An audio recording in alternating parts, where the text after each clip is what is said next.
Good morning. Good morning. We have a lot of stuff going on. Honestly, the NASDAQ has been breaking all-time highs for the last 5 minutes. I almost started the stream a little bit early. This is because we are getting reports that the U.S. might potentially resume talks with Pakistan as early as tonight.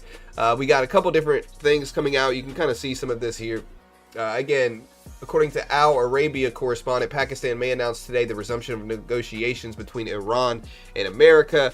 You can kind of see the NASDAQ has jumped pretty big on this. Look at the NASDAQ jump up. It's at all-time highs. It's at 27,300. Oil is dumping down a little bit on this news as well. We have oil falling all the way down to 95s right now. So oil's down. NASDAQ, S&P are up big on some of this. And yeah, it's a really interesting market here with everything going on. We got a couple different reports, to be honest here. So we got a couple different reports. The main one, again, is that Pakistan may announce today the resumption of negotiations between Iran and America, and that we also got news that I posted in the Discord that Irani delegation is likely to arrive in Islamabad tonight, which will be led by Iran's foreign minister. And so we are getting news that we might actually meet up sooner than later here with them and potentially get a deal done. Risk on reaction is again here. NASDAQ up, oil down. You can see oil dumping here. It's at 95.30s. Brent crude is still over 100 though, just to clarify. So if we take a look at Brent crude oil prices here, they're still at 105s plus for Brent. So Brent is still elevated. It is down a little bit. When I first looked at it this morning, it was at 107s. And obviously one of the big stories of the day is, here's Brent right here. One of the big stories of the day is clearly, hold on, do I need to fix my green screen? It looks like I might need to. Hold on. One of the big stories of the day is oil and Intel. Intel killed it with their earnings. Let me fix my green screen here.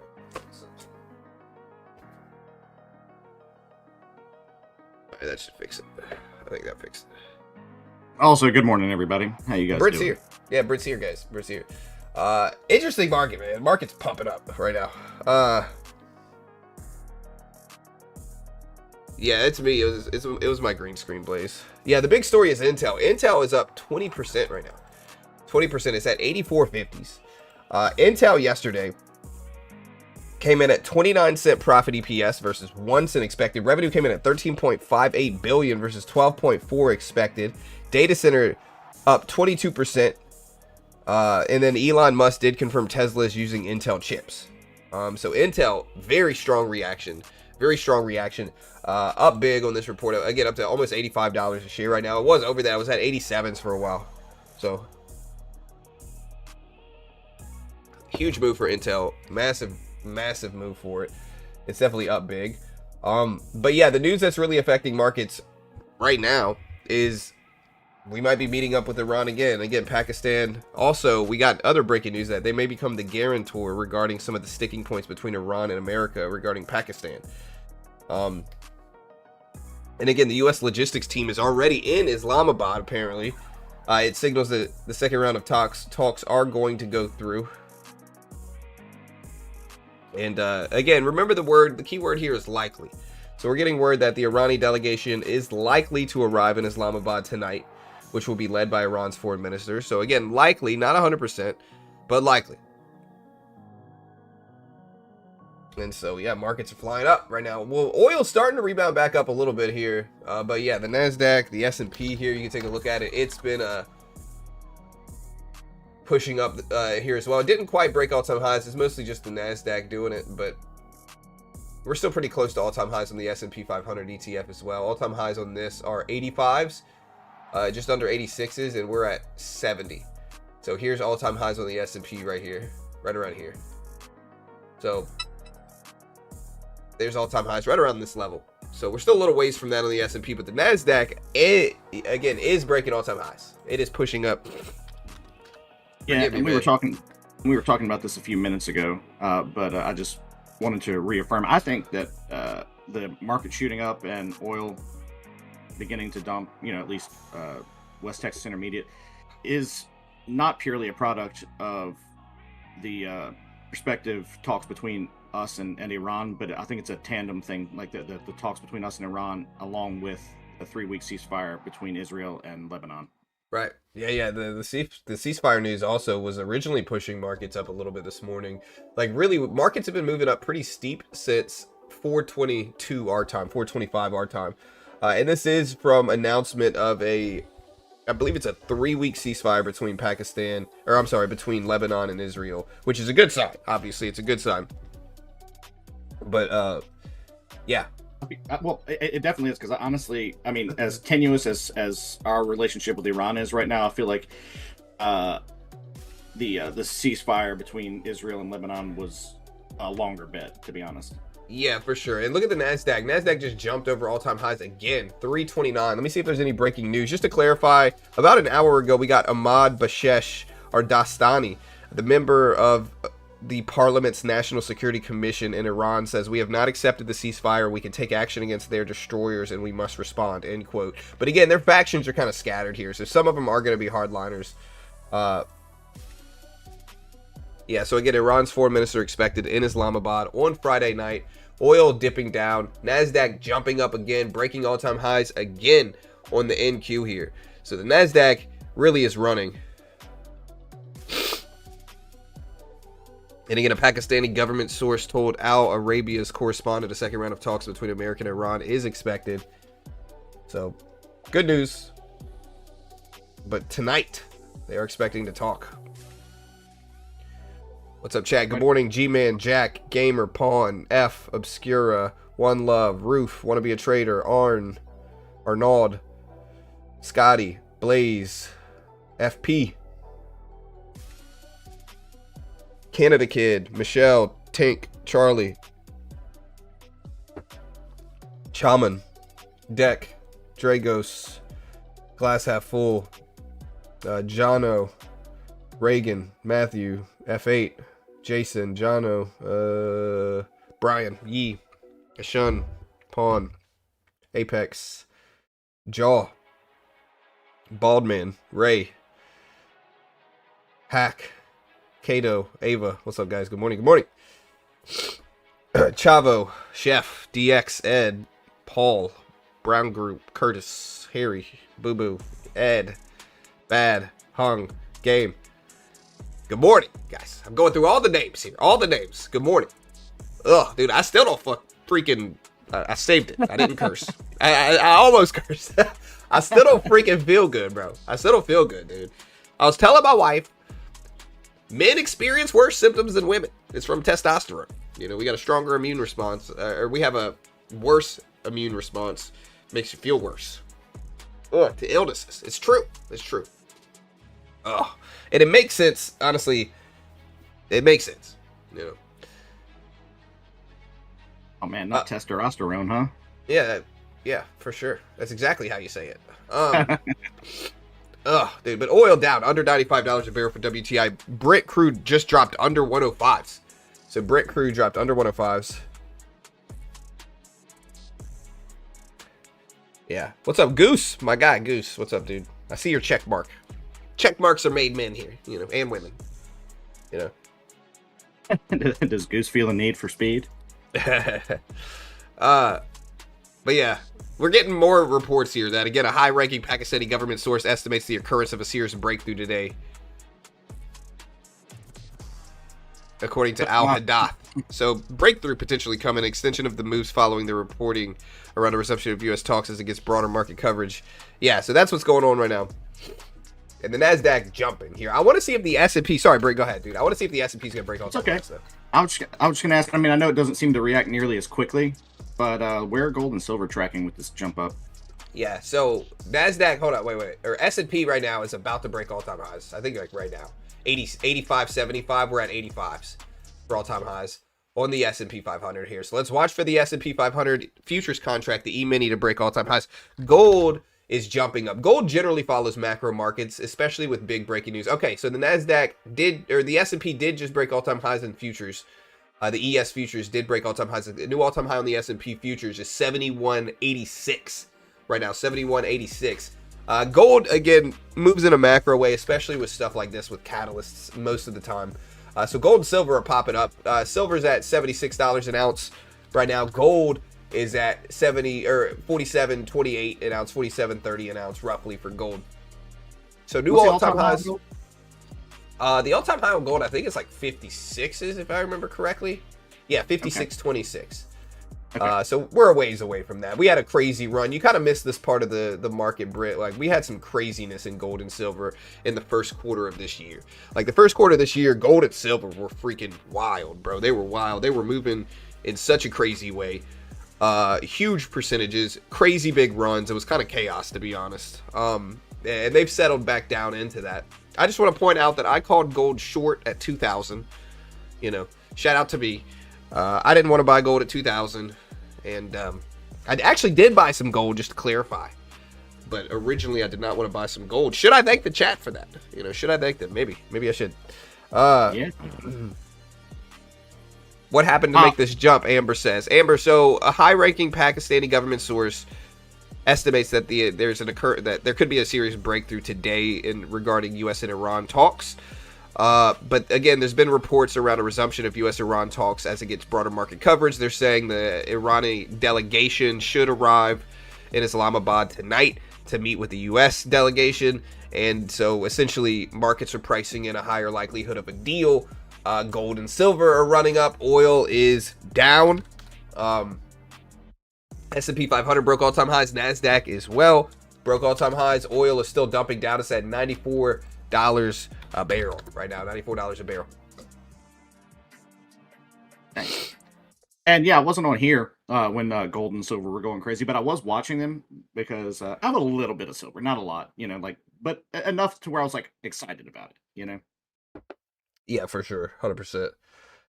Gold and silver were going freaking wild too. And I was super butthurt when it hit 120 and then just dropped way back down. I was like, no. Yeah, no, for sure. I mean, it's still up big, but like, again, it's kind of a risky thing though. Buying, like, once anything makes a move like that is always risky. Of course, if you guys ask gold people, they're going to tell you to buy it anyway. In long term, they might be right. Like, if you zoom out for probably 10, 20 years, like, you're still going to make money most of the time buying it wherever right now. Not an investment professional. Don't copy me. We're not liable, guys. We're not liable. But again, U.S. logistics and security team in Islamabad for peace talks say Pakistan officials say second round of U.S. talks is expected. Again, as of tonight, Friday night is when they're looking at getting it done, is when some of the stuff is expected here. So, yeah, honestly, it's kind of an attrition thing. It's just who can bear the most economic and financial pain, you know? Yeah, I have a question for the chat right now. I have a question for the chat. Do we hold these gains today in indices? Do we hold these gains? Oil is now under $94 a barrel.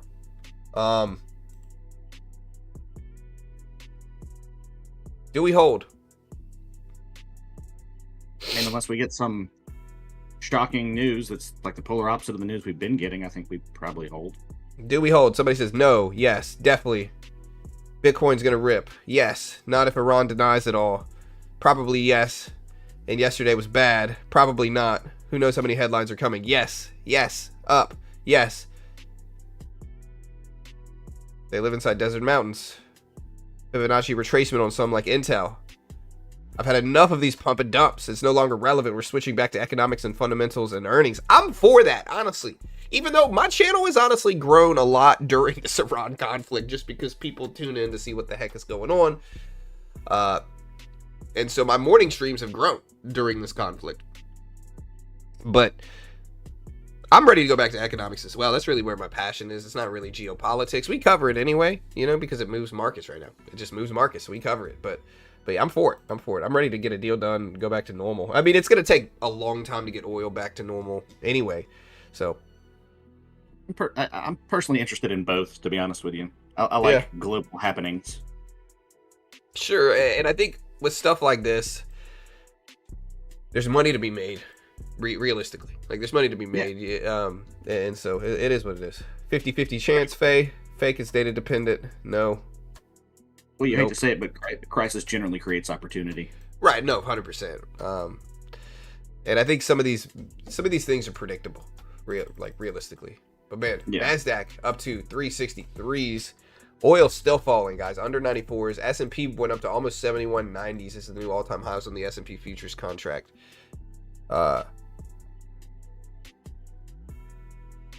Yeah, I mean, take it out of context, classic. But hey, listen, that's okay. You know, I was just laughing at that one. Yeah, those are the headlines right now. John says war is good is the new headline. Oh God. You know, yeah, that's what's coming here. I can feel it. Oil down at 93.95. Let's see if it holds. $94 seems like a relevant level to pay attention to. And so $94 seems like a good thing to watch. Don't worry, some bad news will come in markets after markets close as usual. We'll see what happens over this weekend. I think this weekend is incredibly interesting right now, based off of everything going on. Watch the market Sunday. Be ready. We have peace news for like 2 weeks. Again, 28,000 today. Yeah, I mean, look, the S&P, NASDAQ are jumping here. Jumping. Again, NQ. New all-time highs on NQ, 27,363.75 here. So we are very close to... I mean, I think the next big level in the NASDAQ is really 30K. The big question is, can this sustain itself, these moves on the upside? What's up, Snarf? Why did we pop? Yeah, maybe I should get like a banner here. Ugh. Yeah. But yeah, we're popping because it's looking like the U.S. is going to meet with the Iran delegation tonight to talk about a deal done. We also had ceasefire between Lebanon and Israel for 3 weeks now. That was announced earlier this morning. But man, look at this jump here on the NASDAQ, man. Big push this morning. So yeah, that's what's going on.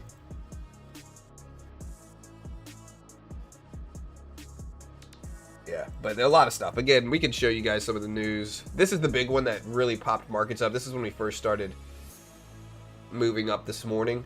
Al Arabia said Pakistan may announce today the resumption of negotiations between Iran and America. And this is kind of like leaking news. But again, apparently Iran is sending a delegation to Pakistan for talks. Pakistani and Iranian sources told CNN on Friday. But yeah, this is what's going on essentially right now. So that's what's been moving markets here. And this is what's dropping oil and raising the price of the NQ here. Yeah, it's wild. I mean, like, due to this conflict, I mean, I think it's been going for, I just looked it up, 56 days now. And, the market's just been balanced on a knife's edge this whole time because of this. Yeah, I'm going to put this out there. People asked me how long I thought the conflict would last. I think I said 8 weeks is what I said. So, how many days has this conflict lasted, Britt? 56. 56. Okay. Yeah.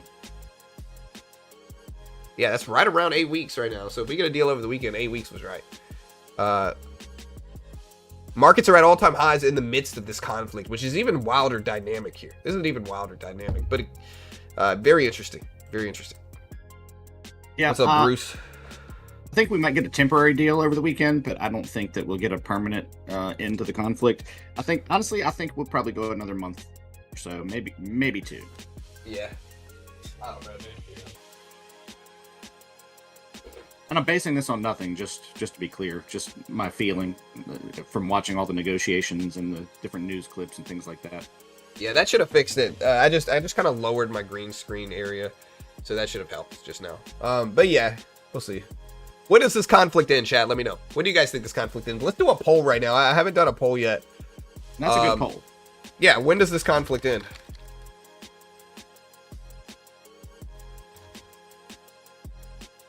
We'll put this weekend as an option. Within 30 days is going to be a good option. We'll do within 2 months. And then we'll do over. The last option will be what? Over 2 months? Yeah, do that. I honestly, I mean, I don't agree with you, Sam, but you might be right. I mean, like, if you think about the fact that realistically, we've been in an ongoing conflict with Iran, since 1979, so it's possible. What did Sam say? He says 5 to 10 years. Yeah, I don't think it's going to last that long. I mean, yeah, I disagree with that as well. I think that's I don't think there's any way it lasts. I mean, I think it could. It's unlikely it will. You know, like there's a chance. I don't know if it's a high chance that it lasts 5 to 10 years. You know, really. And to be clear, I'm only talking about like actual open conflict, like military action, not just poking back and forth at each other. Yeah.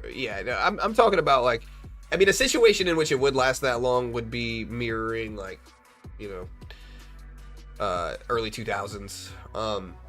It would more so. I don't think it's gonna last that long. Maybe it's confirmation bias on my part, where I just hope it doesn't.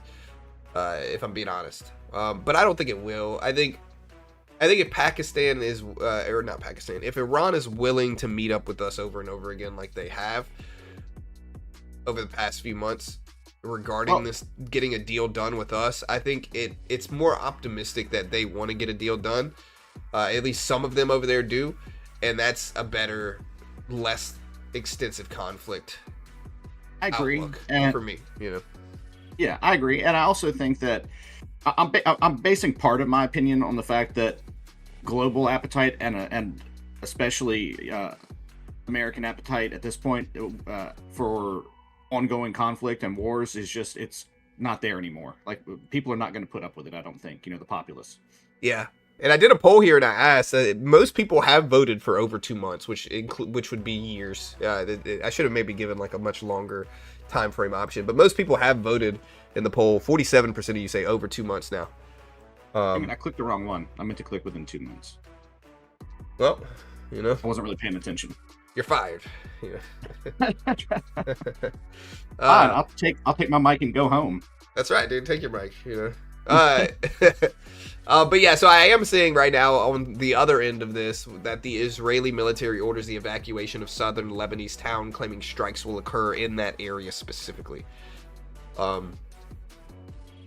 Again, Brent crude is down 1.4% now after Pakistan's government reveals Iran's foreign minister will arrive in Islamabad today on Friday, probably tonight at least. So, optimism's here. Is this a dip worth buying? Look at the volume surge that we have here. Is this a dip worth buying in the NASDAQ? What do you guys think? I would risk it, but that's just me. Yeah. I mean, what do you guys think? Is this a dip? Is this dippy enough for me right now, guys? Is this dippy enough? Oh, it's going to be way over 2 months. Yeah, maybe I should have gotten like a better option here.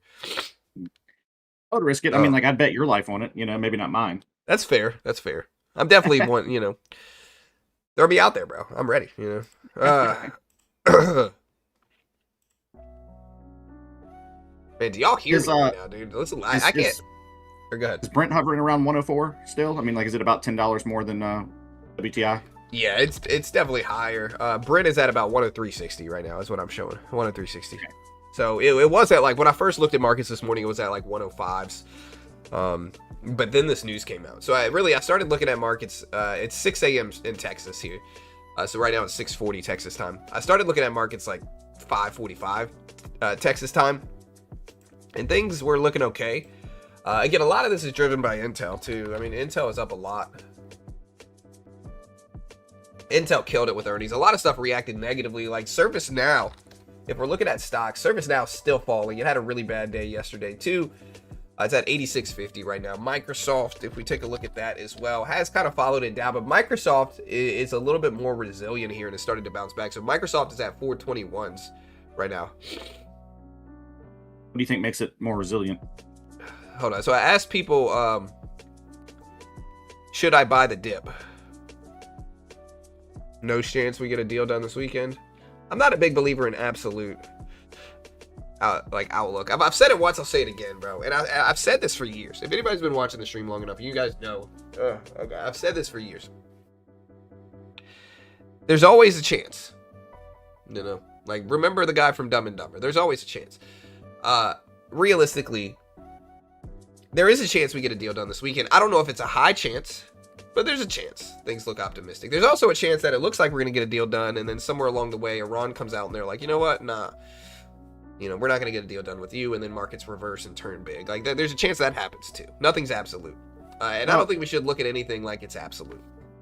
I don't think we get a deal until we get what we consider the proper level of oversight just based on deals broken in the past, you know? Yeah. Yeah, there's a Star Wars joke, 100%, and that's what I'm looking at. Britt is the history of this conflict. Like, we've seen a lot of back and forth, not back and forth in regards to like talks, but back and forth in regards to sentiment in this conflict. You know, I joked about it the other day, but a lot of the time in this conflict has been like, yeah, guys, we're going to get a deal done. Iran's working with us. Everything's great. And then an hour later, Iran will be like, death to America. You know, no. Or they'll take a ship or something, you know? Right. And then the market just turns the other way. We've seen a lot of that. I'm honestly still surprised that we're at all-time highs here. So am I. I'm honestly surprised. You know. And again, what Max is... So, all good. He said, but what Max is saying is absolutely true, which is that there's a power struggle there. There's different factions. Some of them are moderates, and they want to get a deal done. The other side are pretty hardline, and they do not want to get a deal done. You know, they've already lost so much at this point in time that they're just kind of like, you know what, like, let's go down with the ship, so to speak, in some way. Yeah, you have at least two different splinter groups vying for leadership.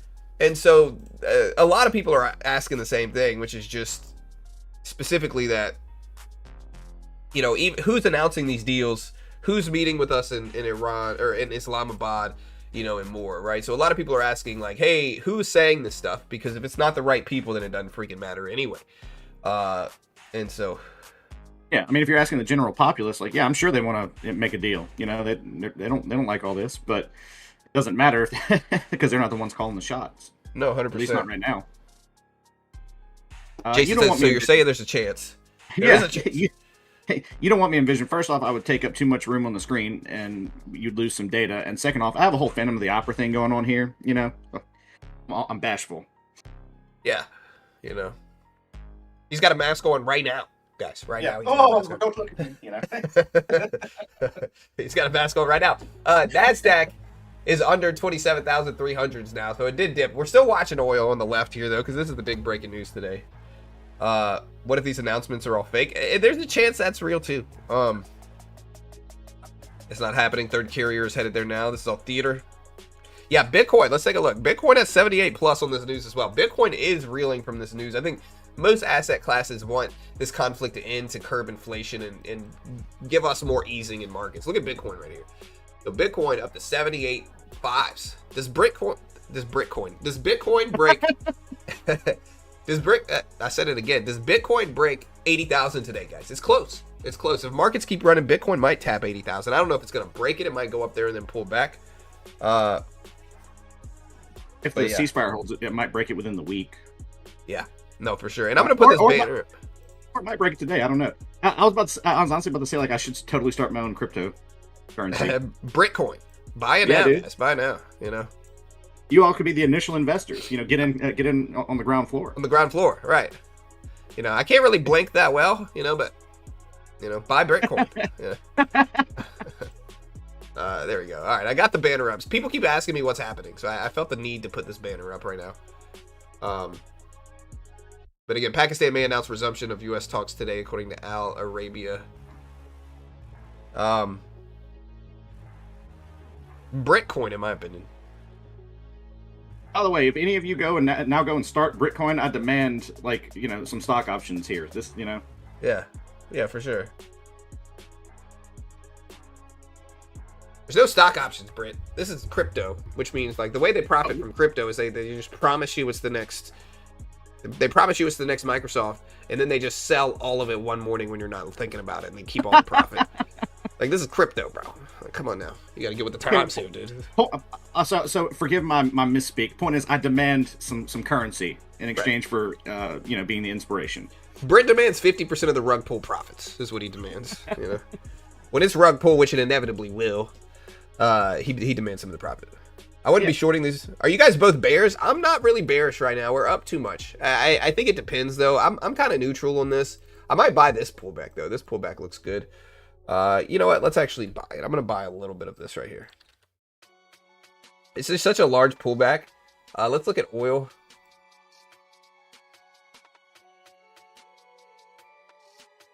And I think this one, I don't think they're going to reverse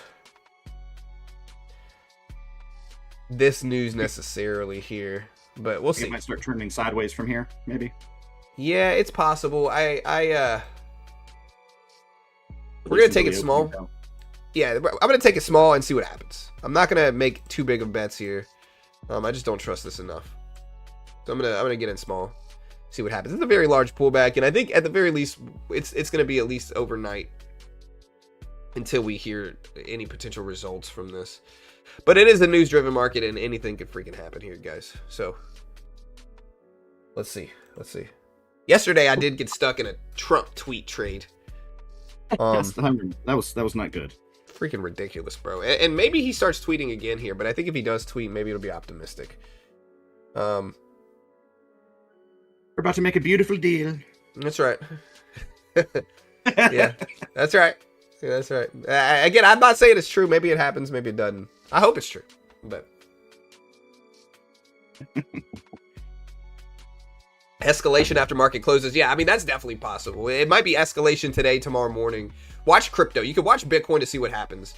Because Bitcoin is going to give us some understanding about what macro markets might do Sunday in futures.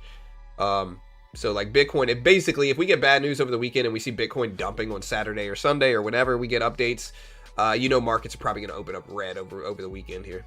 So great, beautiful deal to the likes of which nobody has ever seen. Never seen something like this. It's wonderful. Yeah. I definitely watch Bitcoin. Set it up, guys. Set it up, dude. Yeah, there was a while where a lot of people were doing crypto. Like a lot of people in the finance YouTube space were doing crypto coins. I never got into it because I just never got into it. I wasn't gonna rug pull my following. Like there was a period, I think it was 2020, 2021, 2022, where custom coins were all the rage. They're still all the people still do them, but John coin coming soon.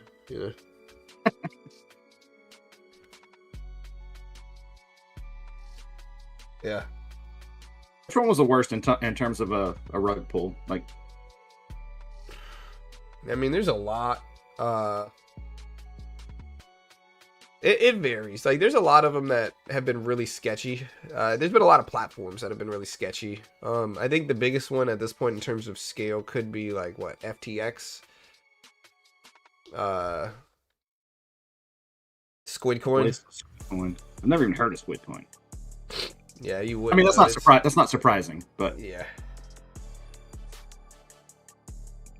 Yeah, I mean, FTX was worth billions and billions of dollars. Like you would see it on, like if you watch the MLB, like pro baseball, you would see it on the umpires' uniform. Like you would see FTX sponsorships on the umpires' uniform. So it was big. And then basically, apparently there's just a bunch of fraud going on, and everything just went basically down to virtually zero within a couple days. So many people lost so much money. Yeah. Today's about liquidity. Yeah, it's Friday, guys. It's Friday. We don't really have any economic data today, though. So it is Friday. We don't have a ton of economic data today. We have Michigan consumer sentiment at 10 a.m., but really the big story is going to be obviously what we've been talking about all morning, which is what you read at the bottom of the screen. Iran's foreign minister is expected to reach Islamabad at around 10 p.m. local time, according to an Iranian source. 10 p.m. local time. Now I gotta look up what time this is, U.S.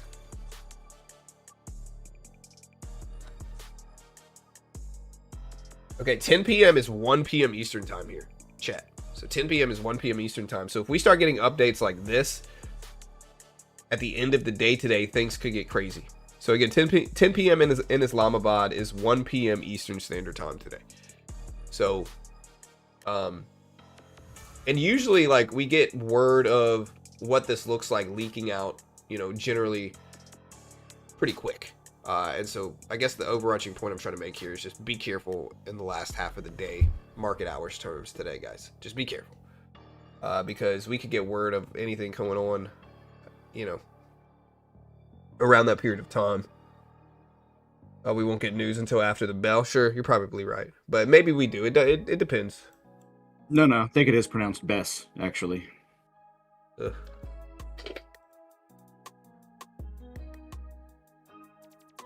Yeah, it's Friday. Ugh.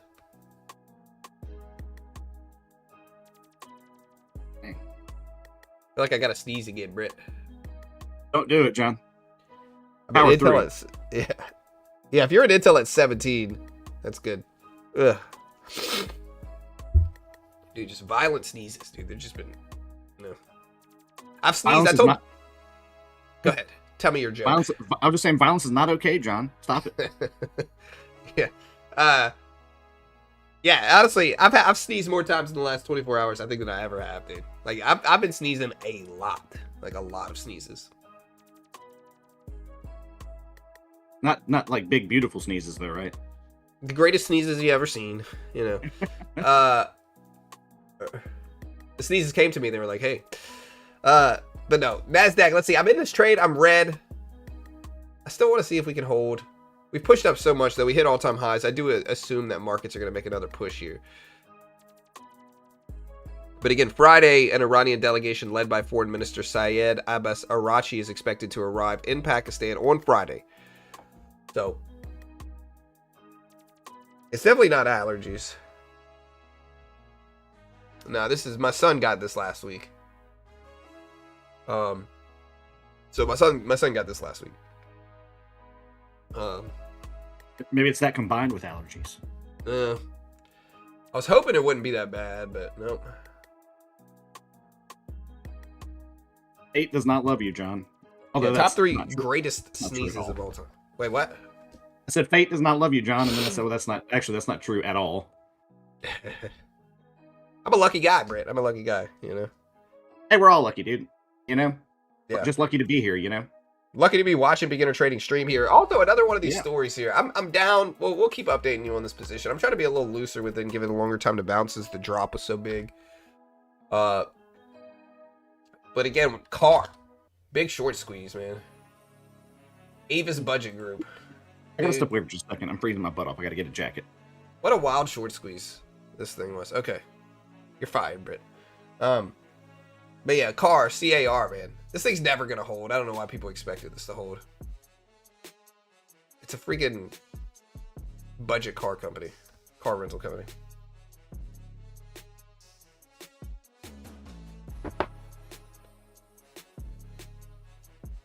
This thing just ate a lot of people's money, though. Look at this drop.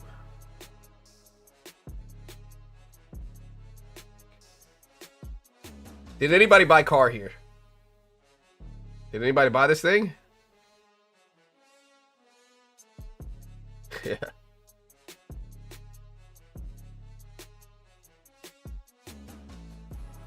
All right, so Hegseth and Kane are going to be holding another press conference today. Did I miss anything before that? I caught the press conference part. No, not really. Nothing of note. Hegseth is going to be holding a briefing at the Pentagon right now with Kane again. So I'm in a position right now. I wonder if I should cover this position here. Ask the chat. What do you guys think? What do you guys think here regarding this?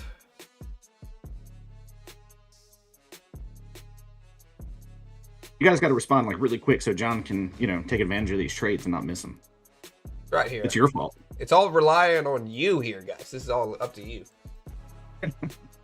Here's the Nasdaq. Nasdaq is still falling. I'm still interested in buying this up.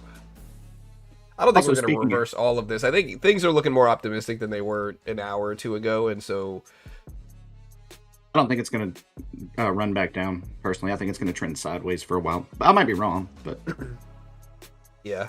What were the job numbers yesterday? Job numbers were higher than expected, weaker for jobs, higher than expected jobless claims numbers yesterday.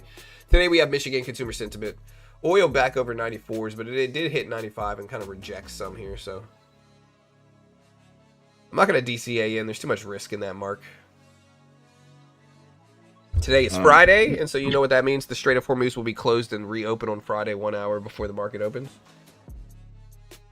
What? Today is Friday. We'll see what happens.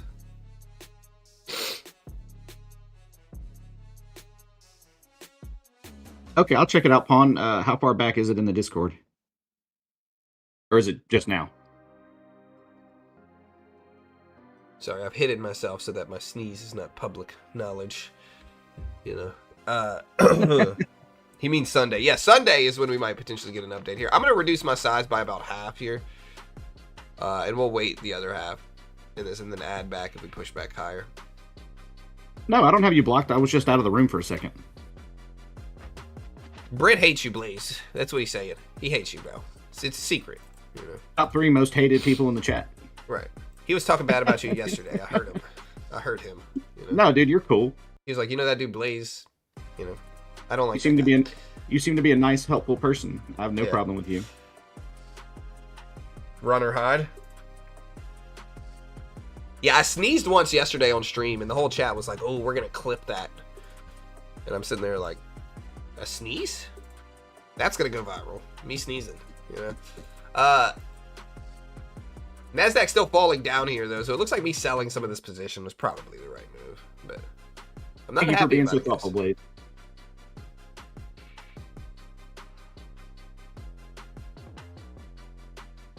What's up, Bunny? Alright, so we are seeing the Nasdaq jump back up a little bit here. We'll see what happens. I'm looking at more breaking news to see if we get any updates on this. Okay, so Russian foreign minister says we stand in solidarity with Cuba and reject Washington's blackmail and threats. Okay. Again, Abbas Arachi will lead an Iranian delegation in Islamabad late Friday or Saturday as uncertainty surrounds a possible second round of ceasefire talks with the United States. Sources say the delegation is expected around 10 p.m. local time, but it's unclear if negotiations are imminent. Pakistani and Iranian officials held a call Friday to discuss the stalled ceasefire efforts. White House has not commented on it yet. So that is where we are now. So it's still up in the air here. But the Nasdaq is jumping up a little bit here. We'll see if it holds. Oil back down.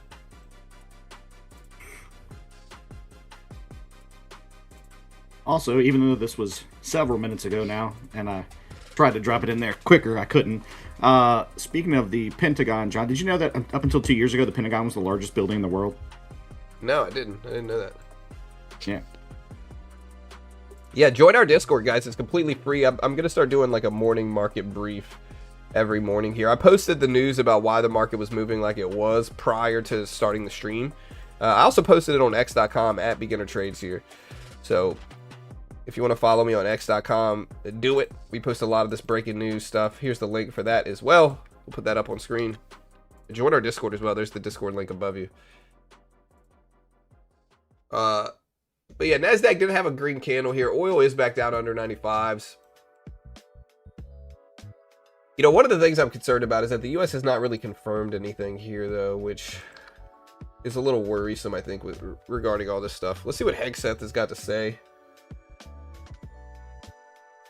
They're not speaking yet. We'll kind of watch Hegseth. All right, so we did just pop all the way back up here, and so we're still in a part of that position, but it almost looks news-driven here. Look, big green candle showed up. I don't see the volume to justify it, though, so maybe it's just a rebounding news.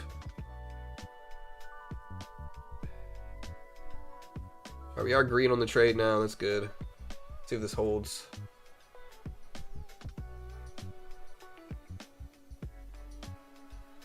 Yeah, markets are still pumping back up pretty significantly here. Mark Carney is the Canadian Prime Minister. And that wasn't just out of nowhere. I was answering somebody in the chat. Yeah. It'd be a weird... Sorry. It's just that'd be a weird thing to just inject for no reason. No, you're good. So what's Intel doing? Sorry, you were... No, Intel is still up here pretty big. It's at 85. It's kind of getting close to these highs here. Nasdaq's starting to come back down, though. Hegseth, again, has not started speaking yet that I see here. Hey, thank you for the follow, Andrew. Yeah,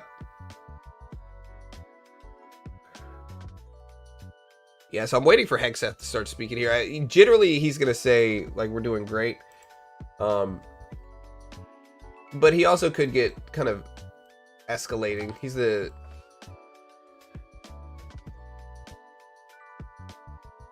What's up, Mama Pawn? Intel 90 soon. Yeah, Intel flying up. Good earnings, good results for Intel. They're making pretty big moves. You can look at Intel on the left. We're watching oil too, though, here, to be honest. So oil's one of the interesting ones today. Should I sell this long position, chat? Let me know. Should I sell? I don't know. What do you guys think? Is it time to sell here?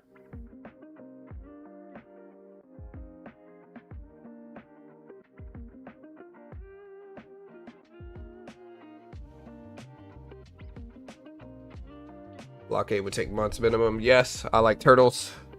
Blockade would take months. You should have stopped already. No. Re-enter lower. Super tight stop at 64s. I don't like 64s. I would do it maybe at like 60.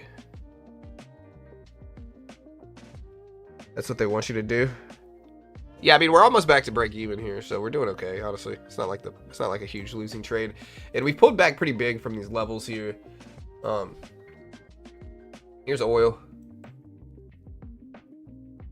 It really, again, this is a news-driven market though, guys, so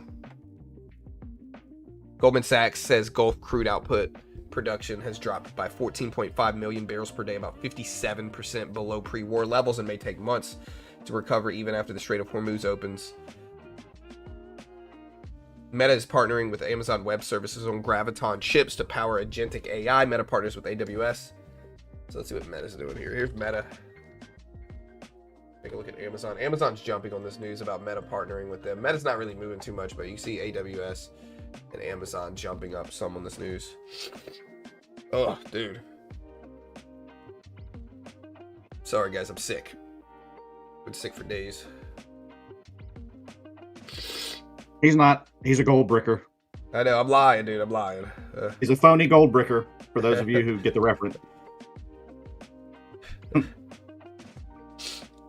Hold on. A sneeze might be coming here. Hold on.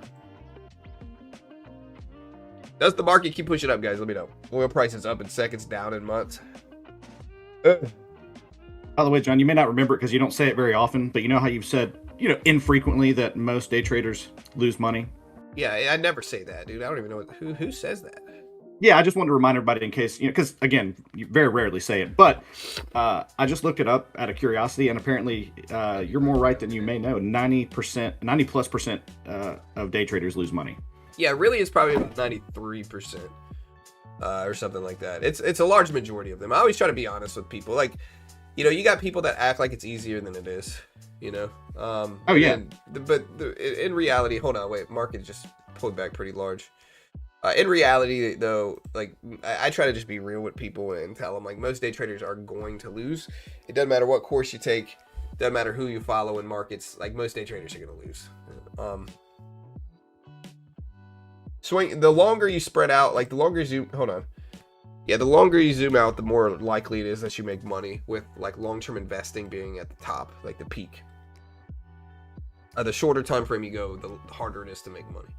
I'm not saying there's not some people that do it successfully, but yeah, the longer you zoom out, the easier it is to make money. All right, guys. So markets are still kind of sideways here over the last 5-10 minutes.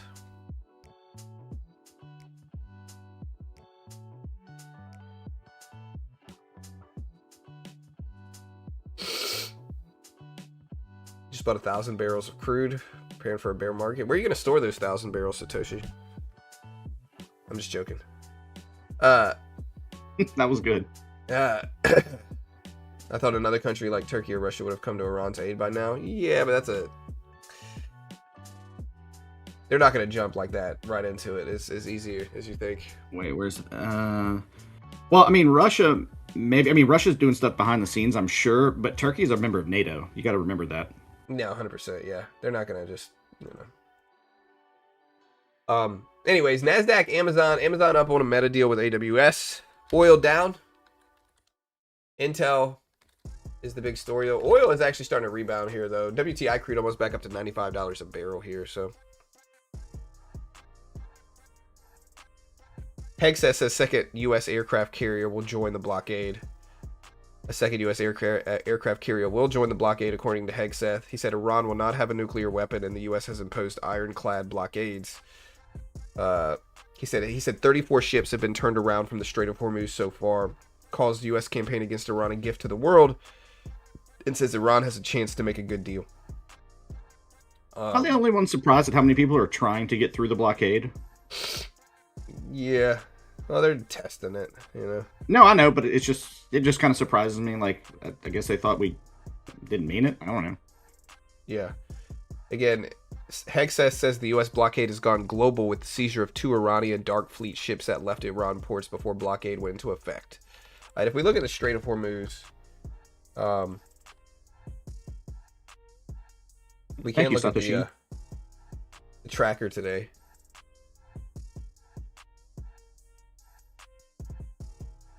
Yeah, and it's been restricted.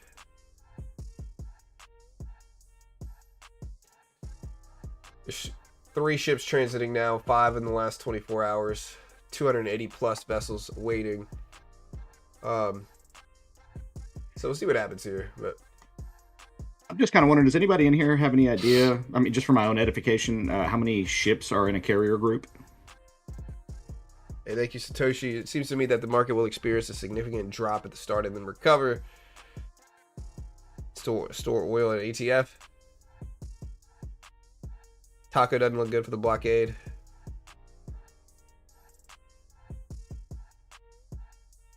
All right, so the Nasdaq is actually jumping up. Let me see what Hegseth is saying here. Hold on.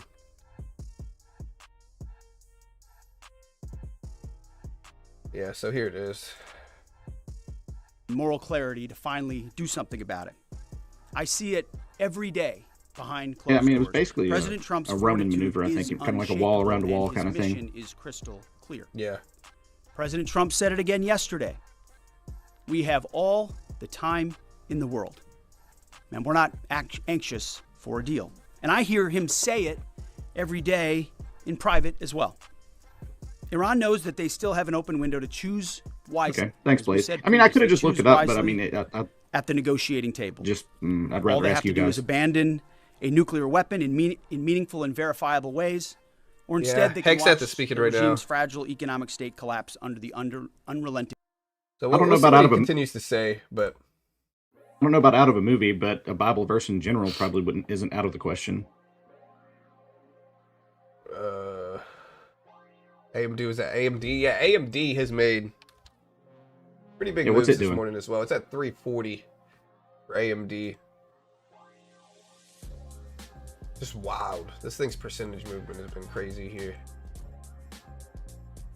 Over 300s now. Currently at 340s. Crazy. Wow. I remember when this thing was like $90 a share too. Did you buy in then? A little bit, yeah.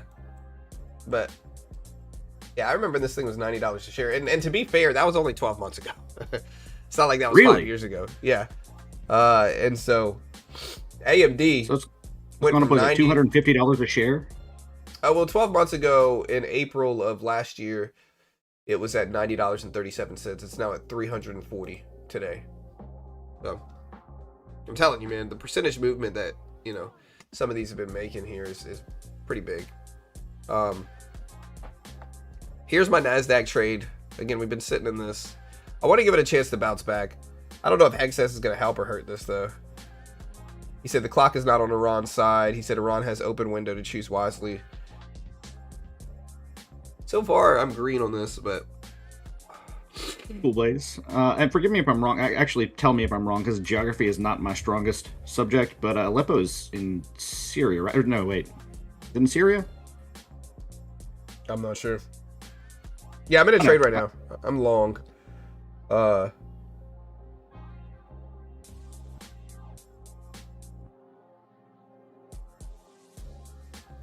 That's my friend Britt is the guest. Tom. The pump mo is from Pakistan announcing that we might have a resumption of U.S.-Iran talks as early as today. They're supposed to meet in Islamabad tonight. The Iranian delegation is apparently going to show up tonight to talk about ceasefire and deal talks. So that is boosting markets up pretty significantly over the last hour or so. Markets have been running up pretty big. Oil dumped down under $95 a barrel. NASDAQ rebounded broke all-time highs. The S&P broke all-time highs. Here's oil, though. Here's WTI crude. Again, we're at 94.60s here. So where's the Dow? The Dow probably is up just with everything else. Yeah, I mean, the Dow still not at all-time highs here. It's kind of underperformed the other indices lately. But it's up today, you know, with everything else. Okay. I mean, you've said this before, but is that mostly due to the lack of tech in the Dow? Well, it's just the Dow's less diversified. It's less tech-heavy and less diversified. And so there's only 30 stocks in the Dow. Like, just to give you guys some understanding here. So less market sectors to bump it up or carry it, basically? Yeah, it has Apple, Microsoft. But, yeah, like there's just less stocks in the Dow. Okay. So less diversified, less tech-heavy.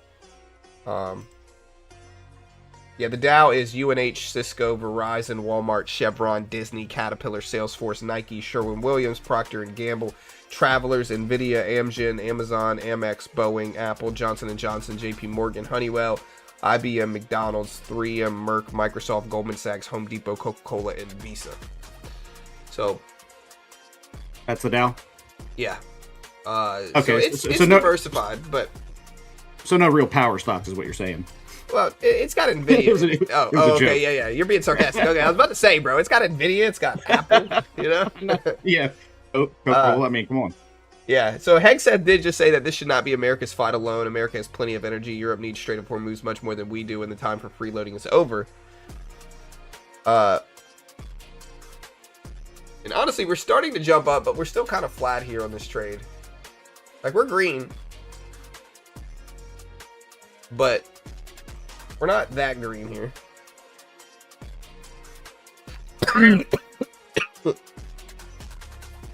Excuse me. Man, that sounded terrible. I know, dude. Listen, like I said, I'm sick, bro. I've been sick for 2 days now. I feel better today. But the only thing really, I was just gonna say the only thing really lingering is like the sinus issues. Like I still have a cough. I still sneeze. My nose is still stopped up, but I overall do feel better today. Okay. I was gonna say you probably need some really old school effective poultice from the 1300s. You know, those always worked. That's right. You know, yeah, dude. If anything, you know, there's beautiful understanding of medical stuff back then. You know. Oh yeah, dude. You know, you've heard of a poultice, right? They literally use like dung poultices. It's horrible. Yeah. All right, NASDAQ. I'm green here. I don't know whether I should add back to this or not. We're in this right now.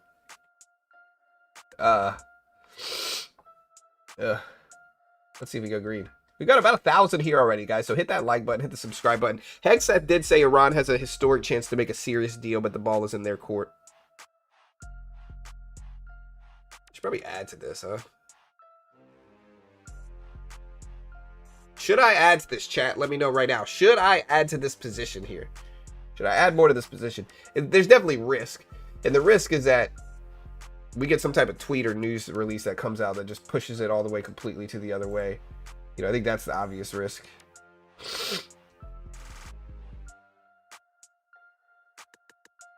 And again, here's some of the big stories that we've had overnight, just to clarify. We posted this on our Discord.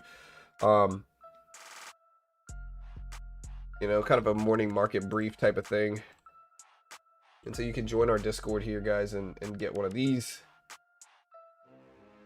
But Intel up 20% plus.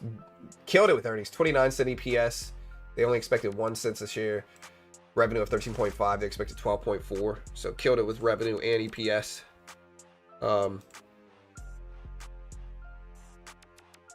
Software apocalypse is continuing though. IBM down 8%. Salesforce down 9%. We do have Michigan consumer sentiment data. This is all pre the report that came out today though. All right, so I asked people, should I buy?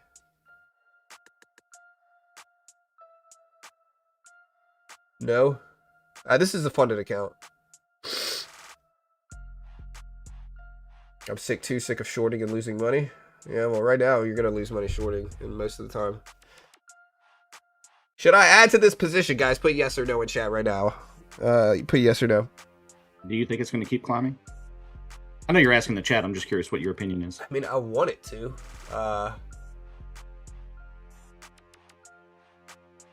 And I think it's things are more optimistic than they were an hour ago. But Hegseth is also speaking, so there's still, of course, like risks. Kane is actually speaking right now. Only 2 million barrels of oil. At approximately 11:30 p.m. Eastern Time, U.S. military forces and law enforcement forces. Yeah, I just got to say, like, also 20 odd years ago, that name just would have been awesome, and now it just makes me think of chicken fingers. Onto Cane's. Raising Cane. I mean, it's his nickname. Yeah. What was his dog? The guy who did Racing Cane's, that was his dog's name. Yeah. Yeah. Yeah, we're both from Baton Rouge, so I mean, we know. Yeah, apparently the guy that started Racing Cane's, he did it as like a college project, and he didn't get a good grade on it. His professor told him that would never work. That would never work, and then here we are, multi-billion $1 billion+ dollars later. Yeah. And he got a bad grade on the project, but decided to do it anyway. And yeah, matter of fact, I think he dropped out of college when his professor told him that. Yeah, that's a strong move. All right, guys, look, we're up here. We're green on the trade now. We're getting close enough to all-time highs. If we pull back, I'll add to this. But until then, I'm just going to sit on this. It's a pretty small trade. I mean, we're not taking like huge positions here. Also, guys, if you haven't already, use my coupon code BGT. BGT. You can check out Lucid right here. Lucid, again, most day traders lose money. But Lucid, they give you a demo, they test your skill. You pass the test, they fund you. You fail, you only lose what you pay for it. In this case, the base one is like $70 a month if you use my coupon and code and link. They also have direct to funded option as well here. So you can go direct to funded on Lucid. Here's the link. Check it out. I think you get up to 50% off. I think it's 40% right now, actually. But there's the link. Check it out. Again, a lot of good stuff for Lucid, really. You can use my coupon code on every major one. You can use it on Apex. You can use it on Tradeify. You can use it on Take Profit. So yeah, check it out. Johnny Bro says Amazon is up, and somebody else asked if there was any news driving that. What do you know, John, or what can you find? There was news. So this is Meta doing a deal with Amazon Web Services, AWS, right? So if you look at Meta, Meta's not really reacting super well, but Amazon is. So Amazon is out big on that specific news regarding a deal with Meta and AWS is what the news is. Also, something just happened. Dude, freaking again, bro. This looks like, okay, now we're kind of retracing back up. Something's going on right now, though. It looks catalyst driven. Hold on. Let me check tweets. I think tweets is the first thing to check. No, I don't see any tweets yet. So why do you suggest shorting Amazon, Faithful? Let me check other breaking news here. Kane says the U.S. will continue to conduct interdictions in the Pacific and Indian Oceans against Iranian vessels. He said that pretty recently. Is this just him? Let me see. Hold on, Britt. I'm gonna start posting some of Kane's vocals. So hold on. Determination of a particular intelligence requirement, to that piece of intelligence being collected in the field by a military or interagency case officer, to the rigorous analysis that goes into reporting on that finding. Those team members spend their careers answering the incredibly important questions that we must attempt to answer before, during, and after operations. They live in the enemy's mind.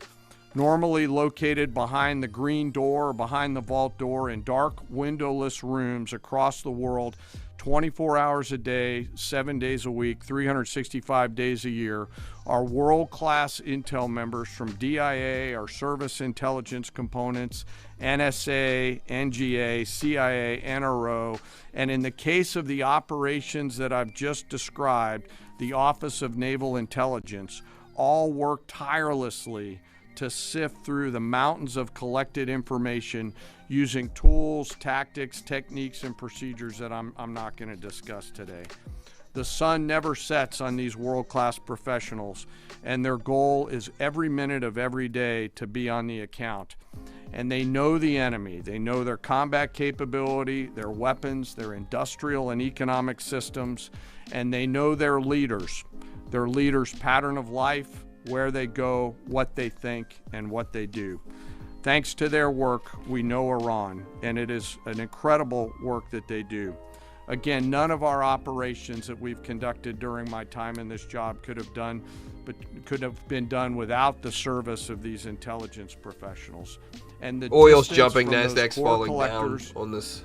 and those analysts to those Patriot crews who are defending U.S. forces forward or the fighter pilots is incredibly small. Every single day, as their mottos say, they are committed to excellence in the defense of the nation and to securing the future, and they're doing the work of the nation. Before I close, as I do every time, So I it want looks to like this is highlight about and remember over. our fallen. Today, I want to highlight the All right, 63 victims.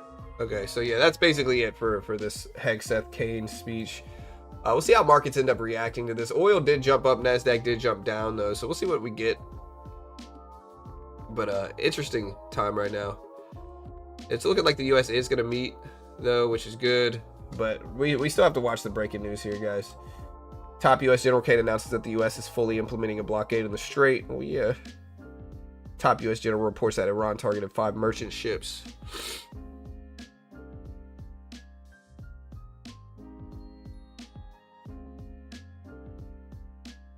Yeah, it's tough to figure out what we're going to do here, to be honest. I mean, we pulled back enough on the NASDAQ here after breaking all-time highs this morning. And this is on reports that the U.S. is going to meet with Iran and Pakistan as early as tonight. And so we'll see what we get here, but it's definitely a little trickier in terms of market moving sentiment here.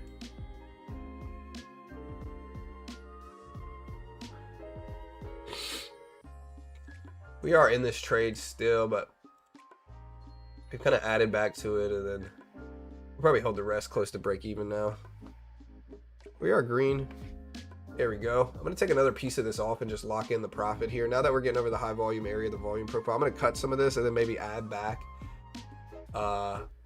if we continue to push up here. But we are green in this trade as of now. Yeah, again, I think the news, when we clarified it, they say it's going to be around 10 p.m. local time in Islamabad, which I've shown is around 1 o'clock today. So we got about 1 o'clock Eastern time today is when some of this updates. We don't know if we're going to get immediate updates. It's probably not going to be. We'll probably get updates tomorrow morning, depending on if somebody leaks it or doesn't leak it. Is what we're kind of seeing here. You know, I like to be kept informed, but sometimes I think they talk too much. It makes things very volatile. Well, again, you got to understand, in this conflict, they're both doing it to try to influence public perception is what's going on, right? So yeah. And I'm sure, honestly, realistically, I'm sure there's insider trades happening on both sides, like deep I'm sure insider there are trading, right? So they're padding their own positions, so to speak. Like, and I'm sure Iran's doing this as well. They're probably, you know, at the very least taking some short positions, long positions in oil, and then saying escalating things, and you know, I'm sure there's a lot of that going on right now, even if neither side will admit it. Unfortunately, maybe I'm wrong. You know, what do you guys think? Do y'all think that's going on? I think it's probably going on. I mean, there's always go ahead. I think it'd be silly to assume it wasn't. I mean, I don't know if, like, I don't think everybody at the top of the leadership cast on both sides is doing it, but there's some people doing it at least. No, 100%, right? There's at the very least. I think you always have a base amount of people doing it regardless. But obviously, I think considering how easy it is to influence the price of oil right now regarding geopolitical updates, I think a lot of people are doing this. Yeah, well, I mean, I believe that just based on observing basic human nature, you know? Right. No, 100%. Absolutely agree. I'm not even mad at it, to be honest. You know, I'm not either. I mean, I'm ready for this to end and markets to return back to normal. But I'm not super mad about it. And then next week will be really interesting as well, because we have the FOMC decision next week. So we got the Fed meeting next week, guys. So with the Fed meeting next week, it'll be interesting because we got the Fed meeting, we got big stock earnings, we got like Apple, Amazon, Meta, Google earnings, I believe, all next week. So Wednesday next week is going to be kind of wild. Yeah, Wednesday we have Microsoft, Amazon, Meta, Google, QCOM, Ford, Chipotle, and more in the evening, all around the same time. So the next day we got a bunch of stuff too. We got Apple on Thursday next week, and more. So it's just going to be a busy point.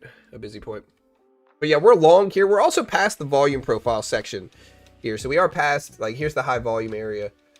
We're getting past it. Maybe we'll start to run back up here. I'll look for maybe like 335s right here. So maybe like 330s for profit.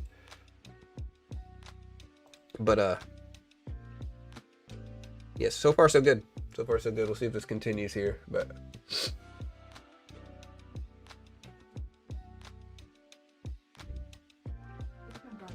what? What does it say? No, my bun. Oh, your bun? It looks great. It looks great. Great job. Don't touch it. I love you. Love you. You haven't gotten sick yet. I'd give you a normal hug, but Bowed. bow to me. No. I love you. Have a good day, okay? You're getting crushed with one tweet or rumor. It's not happening, bro. We're not going to get it. If there is a good tweet, it's going to be a positive tweet. It's going to be a happy tweet, you know? No, we don't have NVIDIA earnings next week. We don't have Salesforce earnings, I think, either. NVIDIA earnings usually are kind of away from all this stuff. NVIDIA earnings are deeper in May. They're on May 20th. So, yeah, and we don't have any economic data today. We do have Michigan data at 10 o'clock. So we got University of Michigan consumer sentiment data at 10. So we got some stuff going on. But it's not anything crazy. Honestly, I was surprised to see the reaction we got from PMI yesterday. PMI moved markets yesterday a bunch. So PMI data moved markets much more than I expected it to, but we got Canadian retail sales dropping today. And next week, honestly, is a pretty busy week, though. Like, aside from the earnings next week, we have the FOMC decision, GDP, and PCE on Thursday. So we got a lot of stuff going on next week. We'll see what that looks like. AMD's flying up, yeah. Chop fest all day today. Looking at our poll option, we asked people, when does this conflict officially end? 21% say this weekend. 28% say in 30 days. 14% say within 2 months, and 38%, which is definitely the biggest one, think it's going to take over 2 months for this conflict to end. Despite the fact that I clicked the wrong button, the wrong option, I think 2 months, roughly. 2 months? Within 2 months? Yeah. Well, it depends on what we define as end. Yeah. I define end as at least as the blockade being removed. Wait, is Hexas still speaking right now? No. I think he is.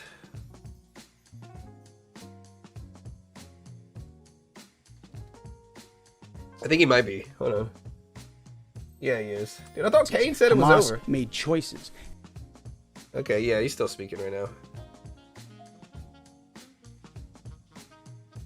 Are you gonna? Okay. No, I'm not playing it. Okay. Send Hexeth home. Tell him he's fired. Yeah.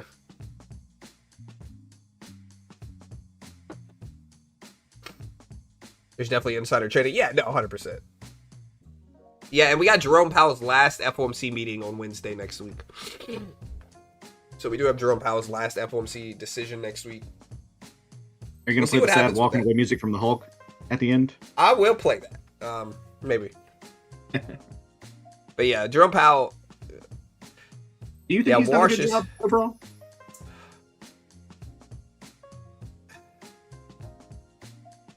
Kind of. It's definitely not perfect. Well, nobody's going to do it pretty balanced. People make it really political. I think.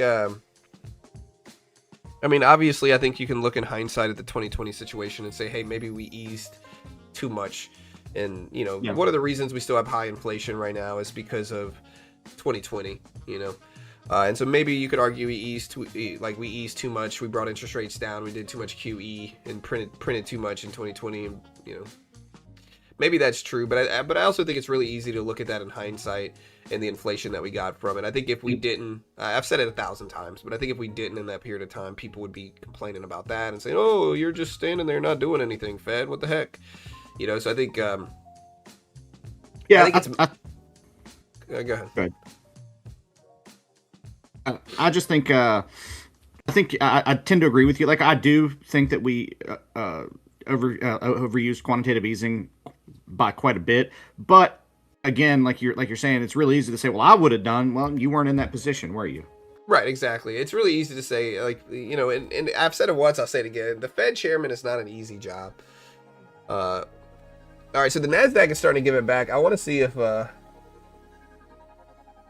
that it could take up to 6 months to fully sweep the Strait of Hormuz for They're talking about the Strait of Hormuz mines. I was wondering if you could comment a little bit more on the specifics of the timeline, the range of time that it could take, and then just a general idea of how many mines have been placed. We would not speculate on a timeline. I saw that report. It was based on, again, another leak from a closed-door session, which was supposed to be classified, and allegedly, that was something that was said about we feel confident in our ability in the correct period of time to clear any mines that we identify, and would encourage other countries to be a part of such an effort as well. But we're tracking that very closely. Mr. Chairman, do you want to add anything to that? No, sir. I think you covered it.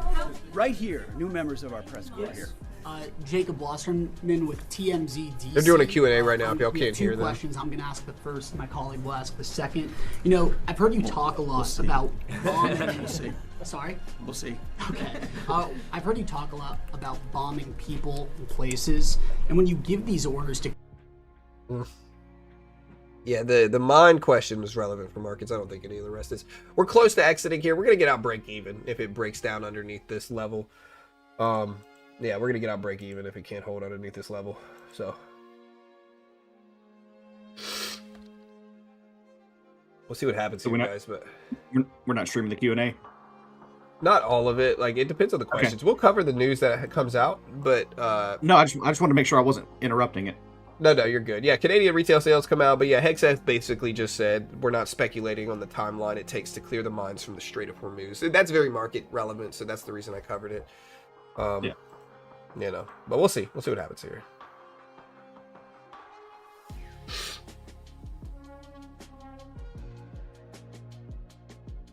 Hexeth, the War Machine. That just makes me think of Pete Hexeth as War Machine in like the Iron Man universe. I think that'd be funny.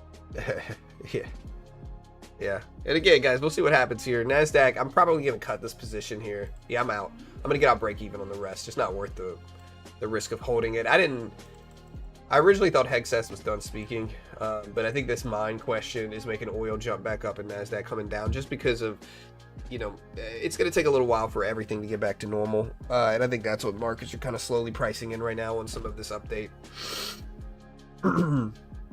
No, stuff. Nobody's interrupting me.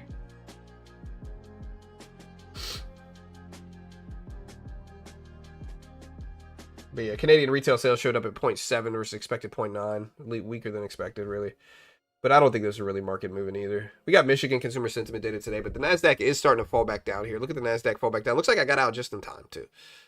Look at this red in charts here. So the NASDAQ is starting to fall. Let's see if it holds. But markets are dropping. Let's hear it. Hold on. Loyal ally. Killing 22 people in. Yeah, again, Hexeth said the U.S. is confident in its ability to clear mines, but they're not speculating on the timeline it might take. It's probably what's dropping markets right now. I don't see any other big news coming out, but that's probably what this is. Bless you.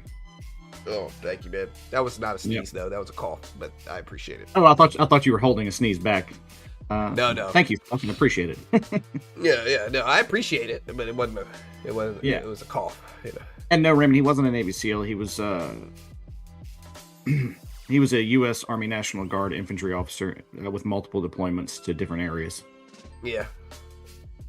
Snakes on the Plane, the greatest movie of all time, greatest movie of our generation. They say. I hated that movie so much I never even watched it. I never watched it either. It's too ridiculous for me. Like, I don't know what made them think they should make that movie. Well, it's like, I think they just thought, like, hey, if we stick Sam Jackson in this, it's sure to make money. Doesn't matter how crappy the script is. Yeah. It's not a bad take, but yeah. Like, he's hot from being in Star Wars, Yeah. Which I think he was underutilized in that, by the way. Mace Windu should have had some fight scenes. Yeah, he should have, dude. It's Sam Jackson. You gotta throw it in there. Oil, right at the 200 exponential, right at the VWAP here.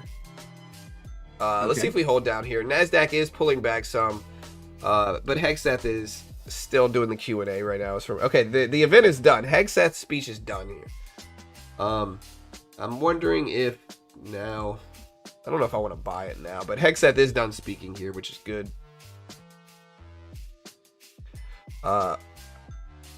We need a poll on Brits. Yeah, I'm gonna end this poll that we currently have. Need a poll on Brits what? Hope you feel better. Dude, yeah, dude. Again, the only thing really lingering is my sinuses. You just sounded like a motorcycle when you did that. I am a motorcycle, Brett. Nasdaq still falling down here. Is this worth buying? It seems like a reasonable pullback. If we get down to the 200 EMA at 225, I might buy this. Definitely risky. Hold on, this could be catalyst driven though, because we're kind of pushing down fast here. Oil's spiking up, Nasdaq's dipping down. Let's see if this is driven by any type of catalyst, because look at the Nasdaq here. Whoa. It's not the biggest move, but it's something, and we are falling down. Some. Drop. Was that 120 bucks from the high? All right, so again, I saw an update a couple minutes ago that there's a possibility Iranian Foreign Minister Arachi will head to Pakistan once logistics are ready, but meeting will be Pakistani-Iranian one and may occur without meeting the U.S. side. I wanted the 200 exponential. We literally went right down to that level and then bounced. Oil's still popping up to 96 though. So oil's still surging here. Pop it. Tired of paying $4 for gas. Well, one of the things that we're seeing is that we're seeing potentially that the foreign minister Arachi is traveling to Islamabad, but informed sources say it's not to hold negotiations with U.S. officials, and that it's just to discuss with. Hold on. Like to discuss the possibility of a discussion.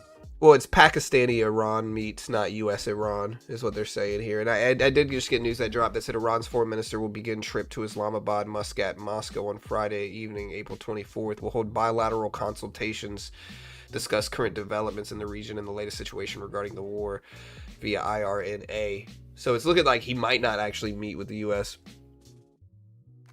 It could be. Basically, it's Pakistan just fulfilling their go-between role right now. Yeah, like I think that's what's going on. So, yeah, I did see that news just drop. Here's the news in chat. We'll put it up on screen. Okay.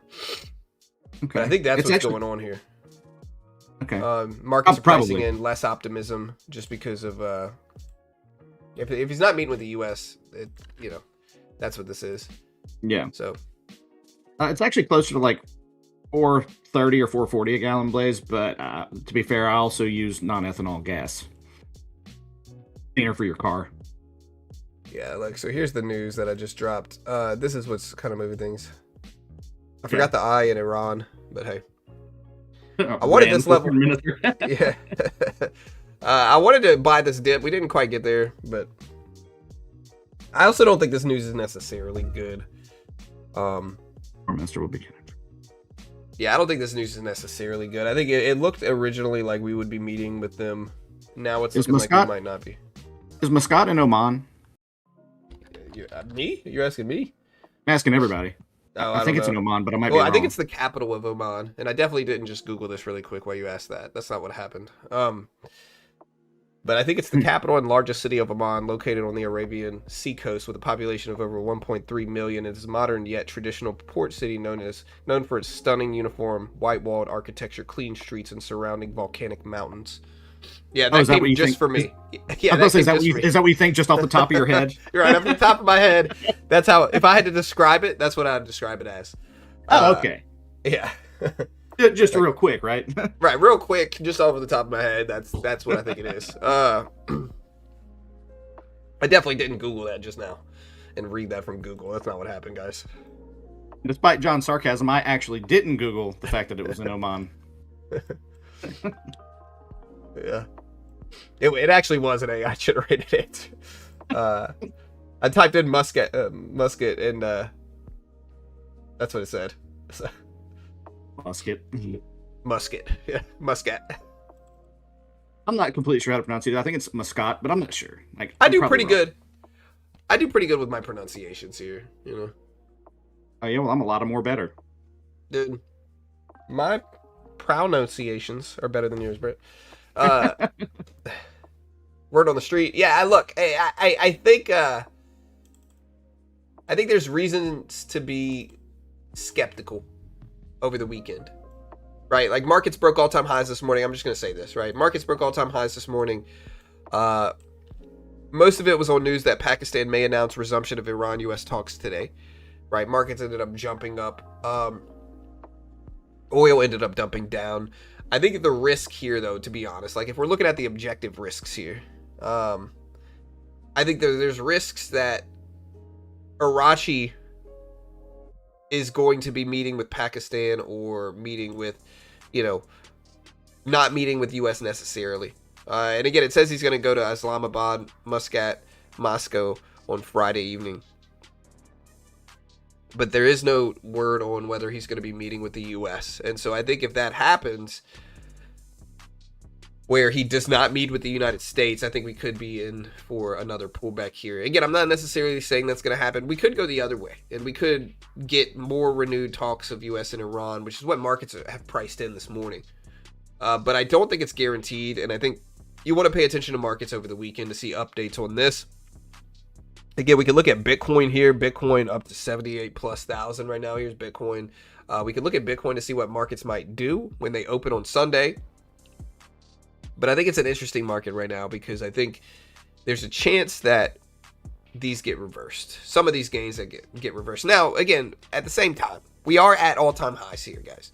So anytime we're this close to all-time highs, they become kind of like a magnet. There's obviously more bulls that get excited and start buying, and that pushes things higher. It's just not guaranteed, and I think either one could easily happen here. I'm kind of neutral today in terms of which way we go, at least before the closing bell.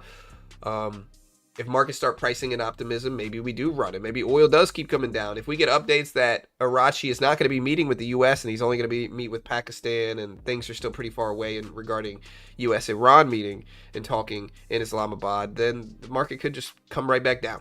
So we'll see what happens, but I think that's what you want to kind of consider today with everything going on. And again, I guess with that said, are you guys optimistic that the talks resume between the U.S. and Iran over the weekend? Yes or no? Put yes or no. Let me know in chat. I am. What about you, John? I am. I'm neutral on this, I think, honestly, right now. I think there's a chance not enough information to make a decision. Yeah, I mean, we pushed up a lot, but I do think there's a chance we reverse if talks don't. Like right now, markets pricing in optimistic talks with Iran. If we don't get those optimistic talks and it's just Iran-Pakistan meeting, that's not the same thing. And I think maybe we'll see a reversal if we get updates with that. So I see no. Let's see, Chef, another U.S. aircraft carrier just got into the air. Are you talking about the second one or is there a third one? Chef. Just wait for the recession. Perfect time to do this week when people saying no. I'm confident things will get better and then worse. I think they're going to lie about talks. We're moving towards boots on the ground. Yes, no. And also, I think most people think no, we reverse and head back down. Is what it looks like. Well, I think they're wrong. Okay, wait. And so also, we did just get some news that Mohammed Ali Shabini owns Takayas said, quote, Arachi is probably going to engage on some proposals. If any meeting is going to be held, it's probably later during the weekend, hinging on some kind of U.S. action on the blockade. And so this says a couple different things, but it means one of their big arguing points is going to be the blockade, is what this shows. That's going to be one of their big talking points. It means they're obviously getting pressure from the blockade, and that might make them more likely to do a deal, but that is what we're seeing here. So this is the news right here. Can you post that post? Huh? I was asking if you could put that post up. Yeah, this is the post right here. Okay. Mohammed Ali Shabani. Okay. Yeah. I think Iran continues to buy time and really isn't interested in talks. I don't know, man. I think they want to get a deal done. But I don't think they want to give up. Yeah, I don't think they want to give up in. Yeah, go ahead, Brett. Sorry. I'm just saying, I think certain elements of the Iranian leadership wants to get a deal done, and certain elements don't. And I think the ones that don't, probably the biggest point of contention. I mean, it's the biggest reason we're there is the enrichment program. No, for sure, 100%. And I think that's what I was going to say is they want to get a deal done, but they don't want to give up enrichment. And I think this is really obvious. This is kind of self-evident throughout all of this stuff is that, they obviously don't want to give up enrichment. It's starting to get more in this element. Your game's getting better. Yeah, you get used to it. When I first started streaming, bro, I didn't show my face. I talked in a customer service voice. Now, Britt's probably going to get a little bit faster in that regard because he's here with me, and I've known Britt for decades. And so we kind of just revert to our normal talking style, which is what you guys hear. But Britt's getting better. I'll give you guys some, Britt's getting better. Thank you very much. I appreciate that from both of you. Yeah. I'm trying. Now you're fired, Britt. Timing couldn't be better, huh? Right. With that said, you're done. But yeah, again, according to information received by Iran International, Mohammad Ghalibaf, head of the negotiating delegation with the U.S. representatives in Islamabad, has resigned and stepped down from membership in this delegation. Now, I don't know if this is good necessarily. I think he, despite people seeing him as kind of hardline, he wasn't that hardline. Despite things, but he did step down from membership in this delegation. I can't really blame him. I'm not going to go into it, but yeah. What's his name again? Ghalibaf. Okay. A face for radio, huh?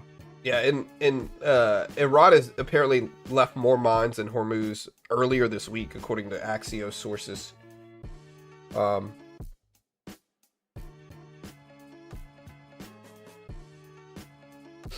So again, according to Iran International's information, the possibility of replacing Ghalibaf with Saeed Jalili at the head of the negotiation delegation has been raised, and Iraqi is also trying to take responsibility for the file of negotiations. I'm trying to pronounce these names right. I'm, who knows? Don't worry, I'll browbeat you after the stream about it. That's all right. We're gonna go to Britt's pronunciation school after this. I'm gonna give him elocution lessons, you guys. Don't worry. All right, guys, we got the opening bell. The opening bell is coming soon. Honestly, we finally get some economic data this week coming. Like, at the very least, we get some economic reports. Yeah, but again, Ghalibaf apparently resigned and stepped down from membership in the delegation, according to Iran International. Hey, what's up, MDK? Any news today? We don't have any catalysts. Yeah, we don't have any catalysts. Honestly, Ghalibaf just sounds like an elvish name from Lord of the Rings. Yeah, it does. Yeah, it does. Great movie, man. Great movie. All of them are good. Actually, no, they're not all good. Look at the NASDAQ dip here, guys. So the NASDAQ is falling down here, probably on some of this news about Ghalibaf resigning. The NASDAQ has just dropped. Oil is popping higher here. Like I said, guys, when I first heard this, I told you guys, I didn't think this was necessarily good news. I think Ghalibaf was a more moderate person, even though you might not realize he is. I think he is one of the more moderate persons in terms of this stuff. He's one of the more pro-deal people, too. And so him stepping down is not necessarily good. Markets are pricing this in negatively here as well. NASDAQ dropping to 27,219s here on this Catalyst news. And so, yeah. Well, if he stepped down, he was probably pressured to by the more radical members of his faction, I would assume. 100%. And that you don't want that type of pressure. And so, like I said, I can't even blame him. Again, I can't even blame him for it. But I do think it's worse for tensions and escalation. I agree. Yeah. So I do think it's worse for tensions and escalations. But we'll see what happens. Go ahead, Britt. I mean, I don't know much about him, but if he actually was as moderate as you say, it seems like we had at least a potential for like a Mohammad Mossadegh type situation. And I don't know if you know who that is, but he was the leader that was overthrown in 53. Yeah. And again, he was pro-deal. Galimov. He was pro deal. Moderate. You got to use it with a grain of salt here, but he was pro deal. Yeah. Quote moderate. Yeah. But we got rumors of this yesterday though, but I think it's been confirmed a little bit this morning. It also could be the Strait of Hormuz mine news that more mines were recently dropped as early as last week or this week. So that news is probably not helping things either, to be honest. No, definitely not. I agree with you. Yeah. So we'll see what we get here, but with some of this drop and oil prices surging, are gold and silver reacting to it yet, or is it too quick? I'm sure gold and silver are going to be dropping with some of this stuff too. Yeah, gold and silver pulling back. Gold's basically flat on the day. Silver is as well. But the NASDAQ is still falling here. Look at the NQ dip. So the NASDAQ's still dipping down. Chat. I don't like that, John. I like it to go up. Yeah, well. I like oil to go down. Yeah. Yeah, oil. I don't know, man. I think it has... There's risks right now, of course. So, what are like Nvidia and other tech stocks doing right now with the drop in the Nasdaq? Hold on. Yeah. Okay. So right now, tech, Nvidia back down under 201s. It was as high as almost 202s, and it's been holding over 200 for a week or so now, which is good for Nvidia. It was under 200 for a long time. Nvidia still has a ways away from all-time highs, which are at 212s, but it's getting closer. It's getting closer, and the longer it stays over 200, obviously, the better. Obviously, Intel's one of the big stories, killed it with earnings, but it's pulling back with everything as well. So these fundamental catalysts are just dragging everything else down, including tech. Again, Intel at 84s right now, at 84s. Again, the S&P 500 did break all-time highs this morning, got up to 71.89. So if you look at the left side of the screen here, NASDAQ did as well. Dow's still a little ways away from it, but we have been breaking all-time highs. Yeah, I think wasn't Nvidia like 174 when I first started coming on here with you? I mean, it's only been like 2 months. Probably, yeah. It was down pretty big here. Depends on like, but yeah. And stuff. No, I don't have any money in the market right now. I want to learn a lot more before I start trying to invest in anything. Yeah, Intel's still up big. I think they'll be quiet till around power hour, and then we'll have a taco situation, shift the market according to Will. Tech coming down. I want a decent dip so I can buy more in my Roth. Strait is closed for remodeling. Yeah, Amazon's up on the Meta deal, Blaze. So Amazon announced the Meta deal this morning, and they reacted really positively to that. Yeah, BGT. Use coupon code BGT at checkout, guys. Get the max discount at all times. Great way to help support the channel.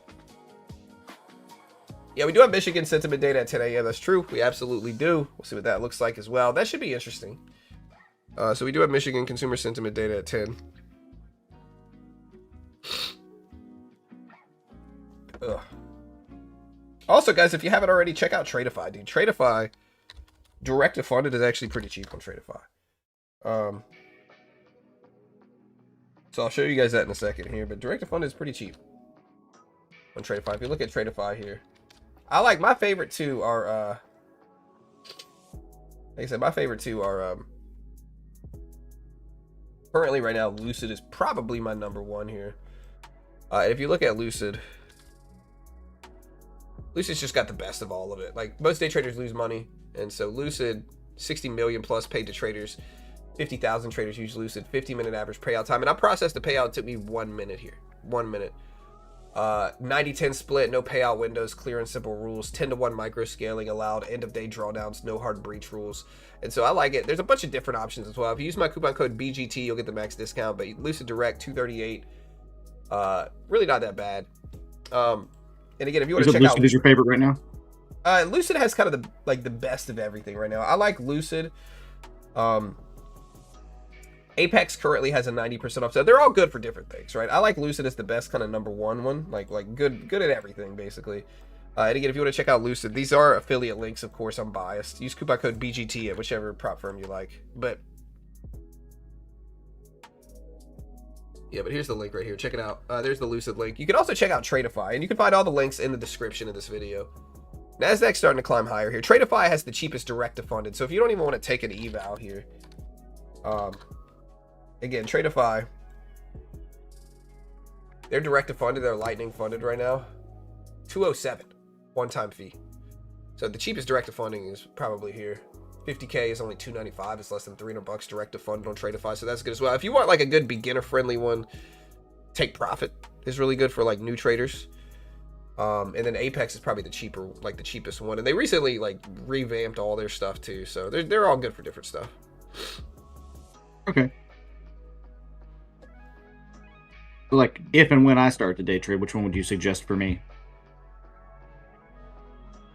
I think when you first get started, you probably want to go with like Apex or Take Profit. Apex is the cheapest one, so getting started for the smallest amount of money I think makes sense. They're still 90% off right now, so you can get an Apex account for like $20. Oh, okay. Wow. Yeah, and take that challenge and have some risk. It's all about learning to perform with pressure and risk. Most day traders lose regardless, right? So it doesn't matter if you're on this or if you're with real money. Most day traders are going to lose either way. With this, it gives you some risk at $20, but it's not like the full extent of it's not the full extent of risking a $2,000, $5,000 account. But yeah, some of the news that we're recently getting here is that Iran has already been putting more mines in Hormuz as early as this week. This is why the chairman of the Joint Chiefs of Staff talked this morning. If Iran continues to drop mines in the Strait. What do the expensive ones have that Apex doesn't? That's not me. That's somebody in the chat. Yeah.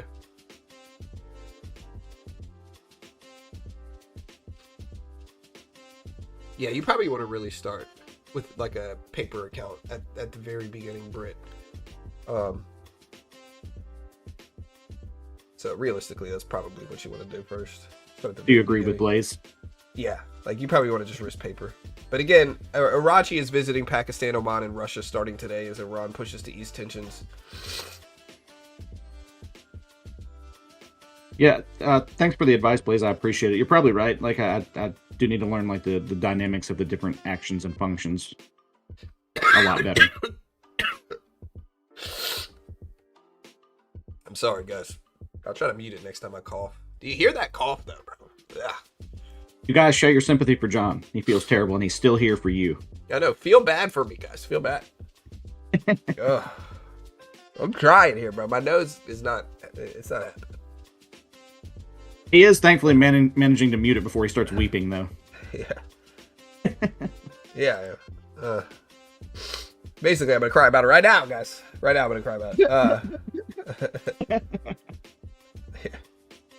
Yeah, I agree. You probably do need some herbal tea. It would probably make you feel really good. Yeah. Hold on.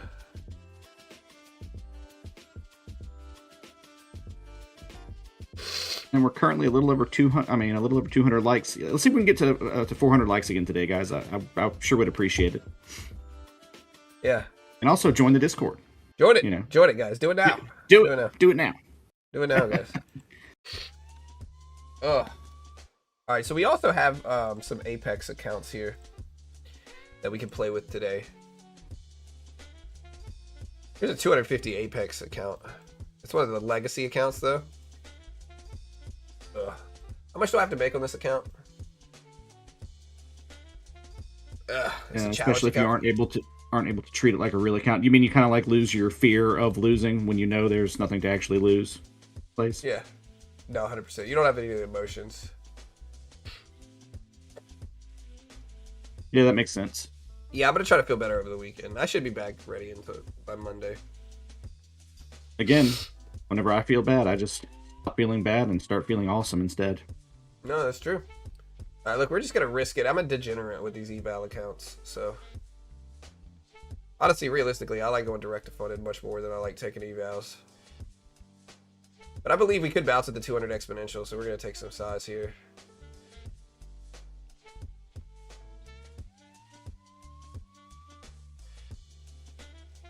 Here we go. Take some off. We got the bounce right at the 200 exponential here. I'll hold the last 20.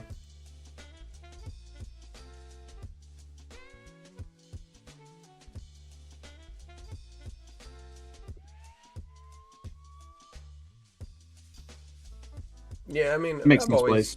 I've always suggested paper trading. Most day traders lose money. And so learning, like, I think base paper trading is good if you're brand new and you want to learn the ins and outs of it, as well as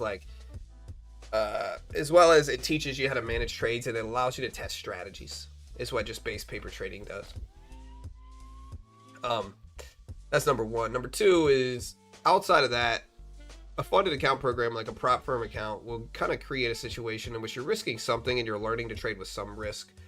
But you're not trading with nearly as much risk as you would funding your own account thousands and thousands of dollars. You know what I mean? So yeah.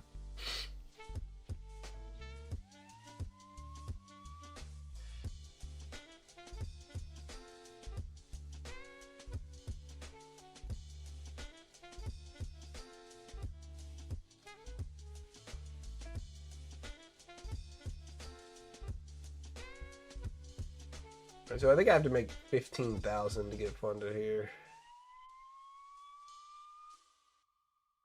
So we're just gonna take 70 contracts. What do we have until the opening? But we have 30 minutes until the open.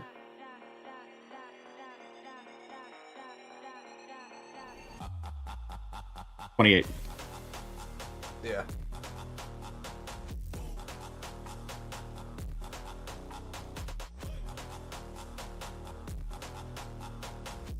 Yeah, this is an eval account on Apex, by the way, guys.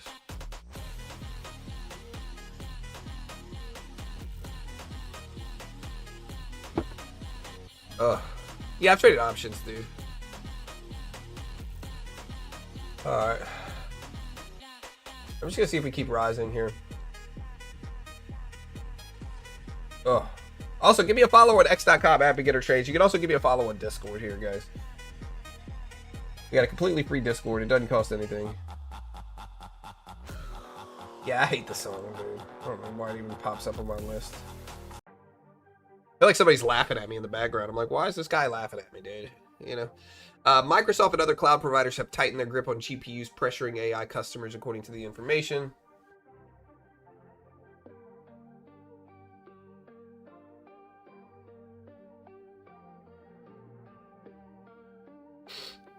No, I don't have a promo code for paper trading.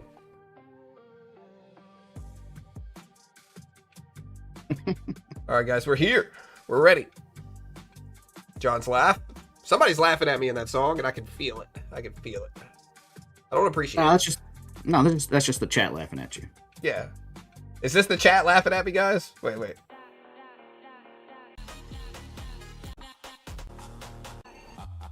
Laughing at you like the dude in Feel Good by Gorillaz Inc. I just turned it up, Brent. Hold on, stop talking for a second. Sure. Is it the chat laughing at me? I can feel it. I can feel it. Alright, let's turn it back down. We are green on this. Also, don't you hush me. Nobody puts baby in the corner. Shh. Hush. Hush, Britt. Be quiet. Sit down, dude.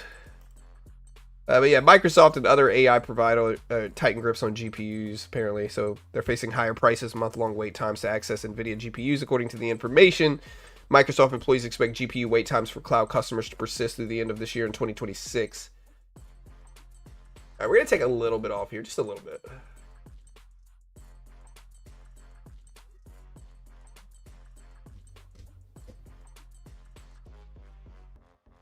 I don't know what you're talking about. That song slaps. Yeah, dude, somebody's laughing at me. I can feel it, like I said. Oil's coming down. Yeah, oil. The Nasdaq's going up. Oil's coming down here.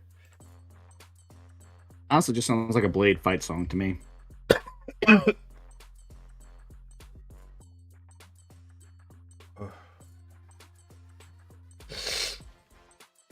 Ugh, sorry, guys. Yeah, look at oil dip and the Nasdaq rip here. So we're seeing more optimism.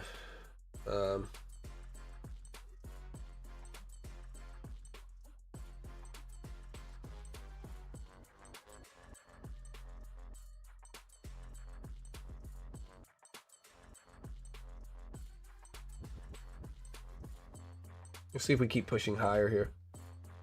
You guys red or green this week? With this week about to end today, are y'all red or green? White House didn't immediately respond to questions on Iran's foreign minister going to Pakistan, according to AP. I don't know if that's good. Oh, you think this is another reaction to the news, or just a correction, just a turnaround? Well, I think markets are just pricing in sentiment regarding Middle East conflict stuff. Okay. All right, so we're starting to scale out of this position here.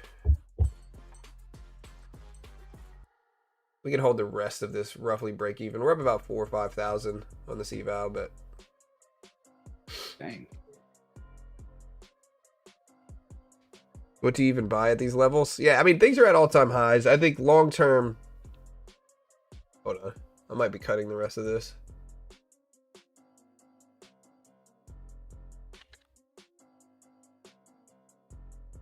Very close to going flat. I'll let this try to hold, but... My entry's actually acting as support, so that's good.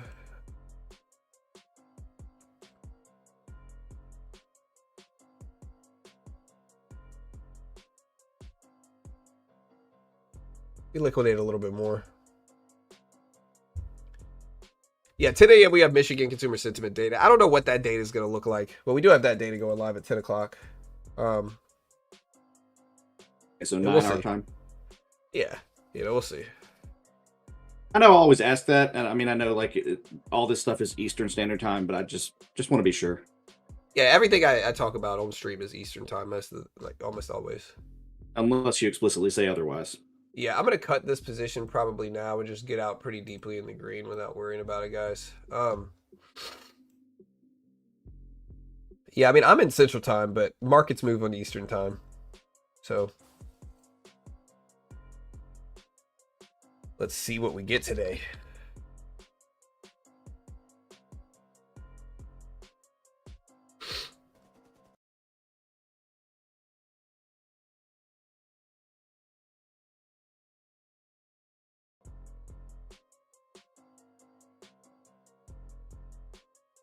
What are you guys interested in buying right now?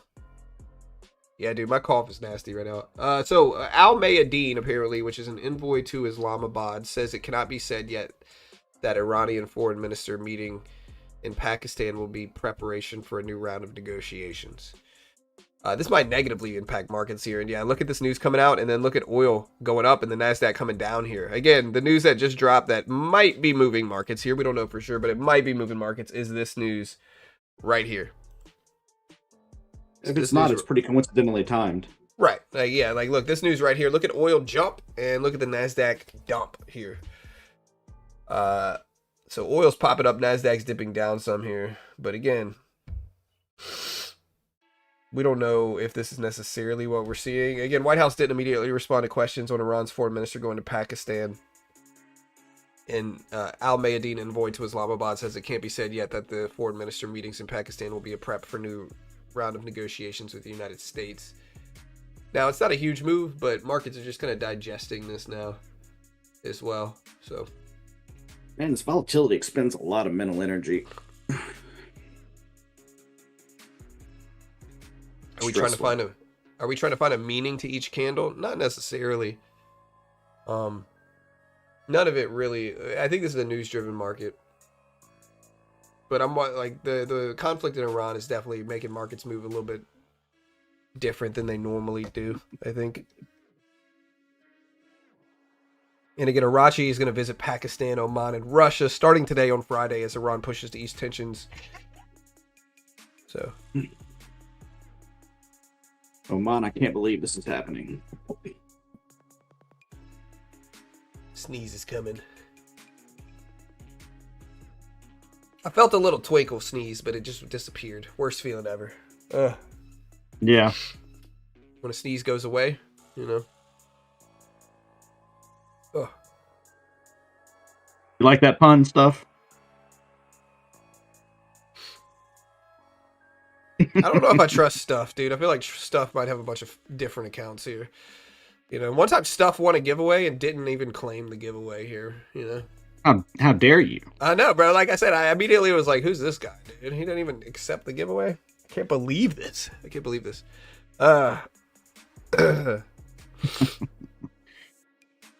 I trust stuff no more than I trust my sneezes. No.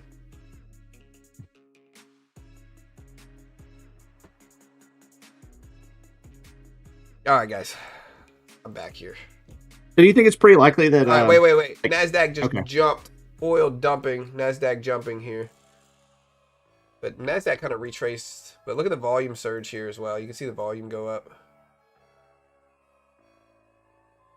But something just happened. Let me see the news. This is what I'm saying. This is a news-driven market, man.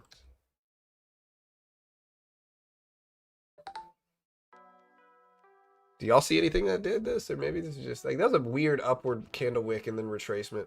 Oil did a very similar thing where it immediately dropped big and then pushed back higher here. So look at the volume surge in the NASDAQ. Ripping up there.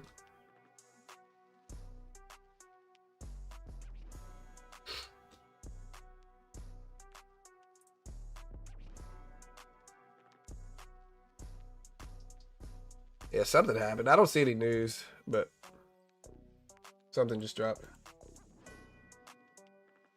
Yeah, we have 15 minutes or so until the opening bell. A little bit over that now. I see the diplomatic tour announcement.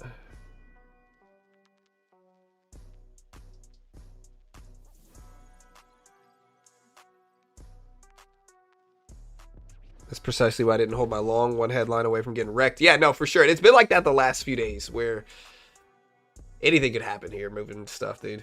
Like anything could happen that just pushes things the other way. You know?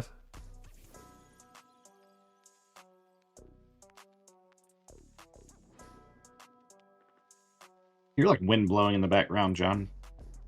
Am I? I hear it. I mean, the chat might not. And it's not horrible, but it could be my breathing, my nose. Maybe. Yeah, Intel, AMD up. Yeah, we're gonna watch AMD. Weird stuff is going on.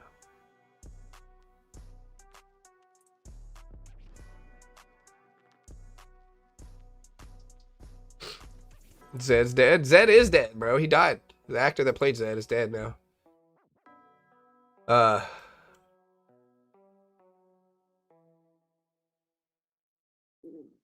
right, guys, we got 15 minutes. I don't see any catalyst to move this.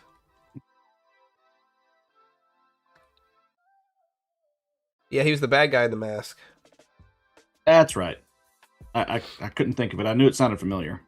I could hear you thinking in the background, Brett. I just knew it. Ugh. Could hear the wheels turning. Yeah. Coffee time. Yeah, and I'm sorry if I'm low energy, guys. So Al Arabia correspondent says Iran FM Arachi will discuss the renegotiation process tonight in Pakistan. So, I mean, we already kind of knew that. The question is, does he meet?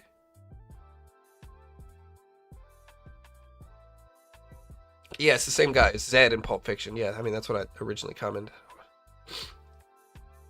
Calm before the tweet storm. I don't know. It hasn't really been calm today, to be honest here. Markets, when I first got up this morning, again, at 6 a.m. today, markets were wild. They were moving a lot. Specifically because it looked like U.S. negotiations with Iran would resume after a week or so of looking like it wasn't. And so it was looking more like the negotiations might resume. Markets ended up ripping up. The S&P, NASDAQ broke all-time highs.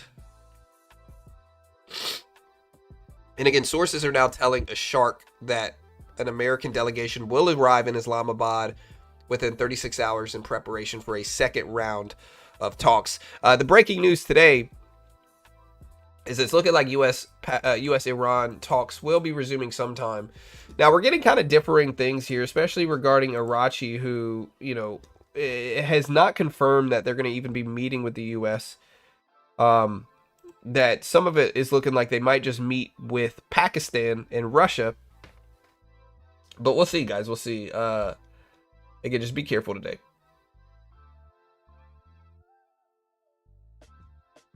John Sullivan, go away. Sorry, I had to mute for a second. Were you just recapping for somebody? Yeah, I was just recapping the news. S&P, NASDAQ broke all-time highs again. Intel, 8280s.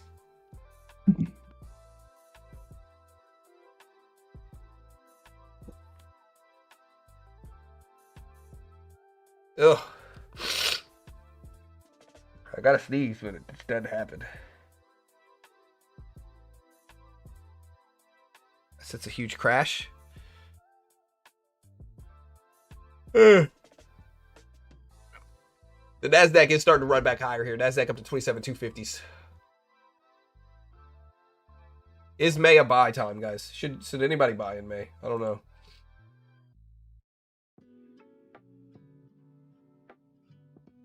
Huge crash. I think it would take a major event for a huge crash. Which might happen, but...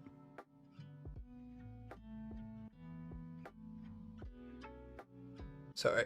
I feel like I gotta sneeze again.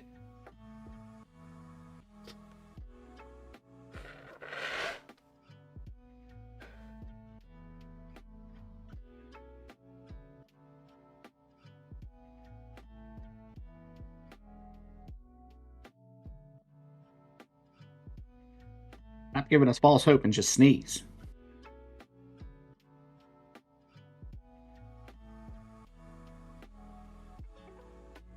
If y'all could see what I look like right now, y'all would make fun of me so much. I can see you.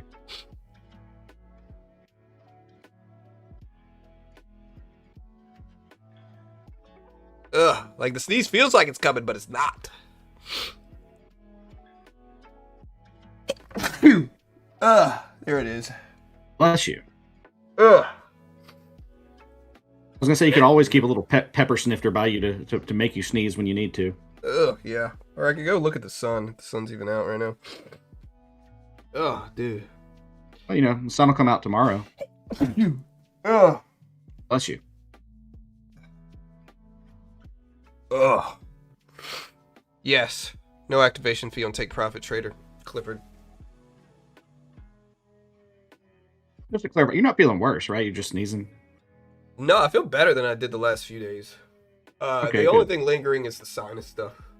All right, so Wall Street Journal's Norman outlines that the main questions now are if Iranian Foreign Minister Arachi returned to Tehran or Islamabad after his country tour, and if he goes to Tehran, it is to inform leadership that talks can resume. But yeah, I feel better. But good. Oh yeah, we're here. All right. Yeah, I did see that American delegation is going to arrive within minutes, or not within minutes. I'm sorry, within a day and a half. Well, I mean, hours are made of minutes, you know. So yeah, that's true. It's definitely within minutes. I could have said within seconds. Yeah. It's just a lot of minutes. yeah. I could have said it was in seconds. All right, guys. NASDAQ is starting to run back higher here. Look at the NASDAQ resume its push. You know, chat, I wanted to buy this. Y'all told me not to. And so I'm blaming you guys. I blame you guys. Is today a buy or sell right now? Buy or sell? Put it up in chat right now. Let me know how you guys feel. Buy or sell. 10 minutes until the open. We'll see what we get.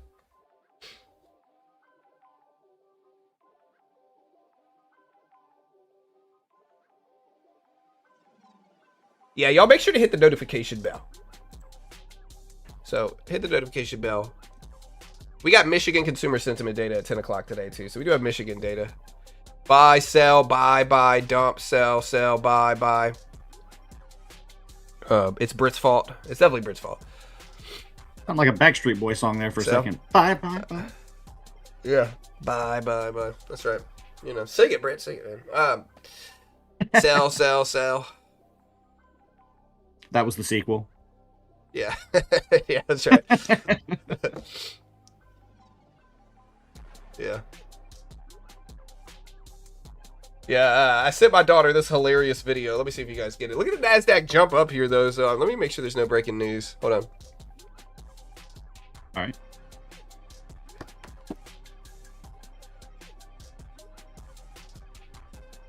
All right, so yeah, Arachi is going to discuss tonight in Pakistan the process for renegotiations. Again, so Arachi is going to discuss tonight in Pakistan the process of renegotiations, apparently. Let's see how many of you guys understand the hilariousness of this. I said this to my daughter. She got it, you know. I enjoy hilarity. Yeah, dude. I think you'll enjoy this. Let's see if anybody can get it. All right. It really is pretty funny. Hold on.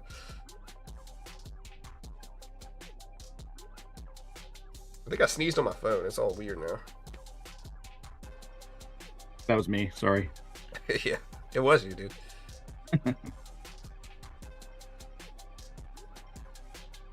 Yeah, like, look. So I said this to my daughter. Do you guys get it here? How funny are you guys? How smart? This is an intelligence test for the stream. Here, Brent, I'll send it to you. I'll give you a hint. All right. Okay. The guy that says I'm pushing P is Gunna. His name's Gunna.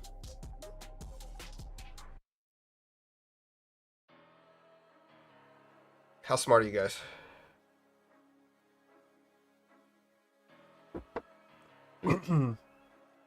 Ugh. But yeah, peace talks with Iran and the U.S. may resume in Islamabad, according to Sky News. My favorite one is this one right here. This is my favorite one. I just don't get the bottom left quadrant. Oh, you don't? Macaulay Culkin?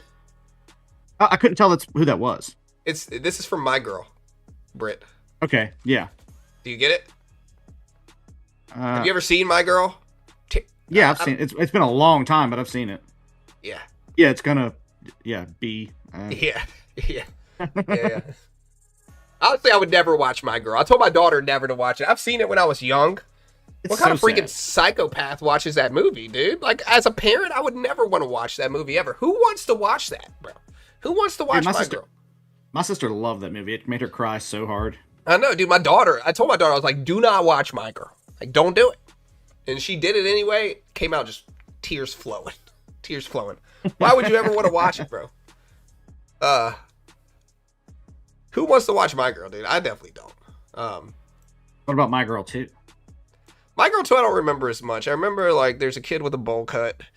And, like, that's all I remember. Is there's a kid with a bowl cut in My Girl 2. And that's all I remember. Dan Aykroyd all I remember is that he gets remarried in that one. Yeah, I remember that. I do remember that. All I remember is there's a bowl cut in there, you know. Yeah. A bowl cut. That's all I remember, dude. That really is all I remember. All right, guys, so we got a dip here. I might buy this dip. I don't necessarily think it's good, but oh my gosh. Oh my gosh. What's happening? What do I do here? I just bought 15 contracts accidentally here. I was trying to do it in my Combine account, and instead I bought it in my funded account. Should just let this happen, right? Okay. Done. Now I think we're down. We are down.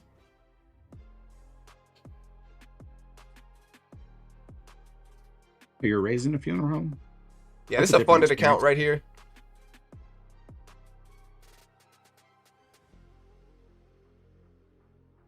Yeah. I mean, did your parents actually own a funeral home, or were you just for some reason raised there?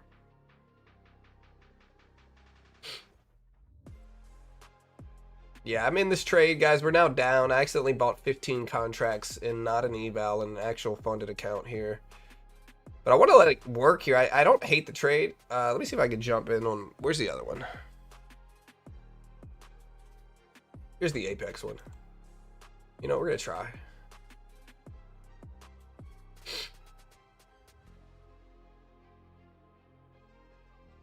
We got to watch our actual funded account. We're right at the 200 exponential here, but... How much time we got left is the open? We got 5 minutes, dude. I'm about to hit the market on open.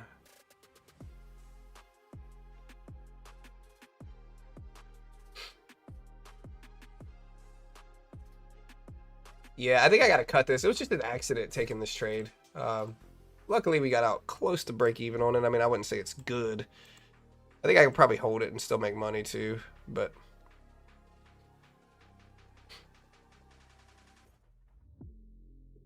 All right, guys, here we go for the opening bell here today. Again, we had big breaking news earlier, but now it's kind of quiet. Looks like I got out in time though. NASDAQ is falling down at the open here.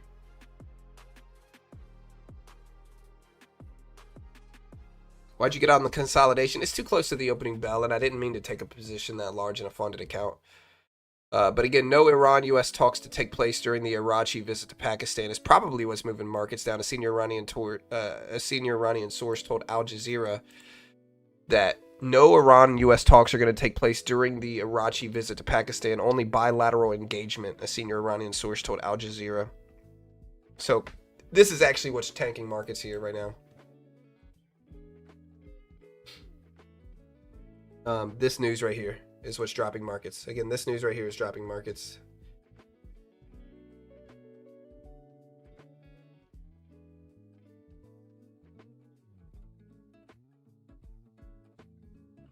Yeah, it looks like I got out just in time too, because we avoided this catalyst. This catalyst was rough.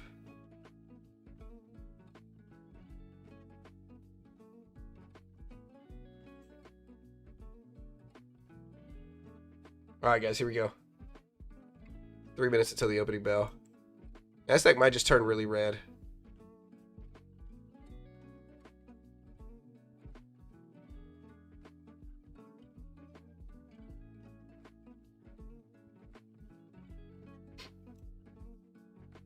How much do I have to make?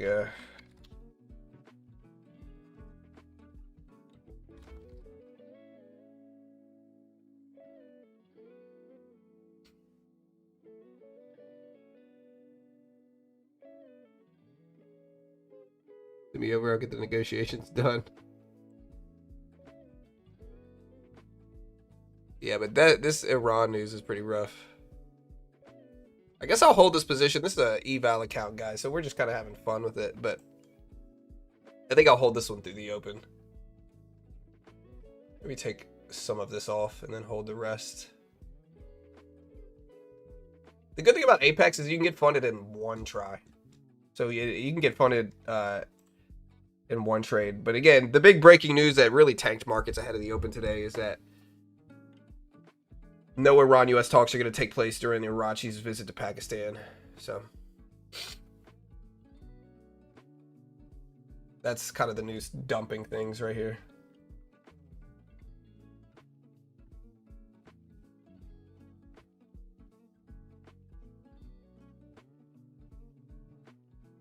All right, here's the opening bell here. We have 30 seconds left, guys. 30 seconds. Hit the live button next to the play button. Put it in 2x speed.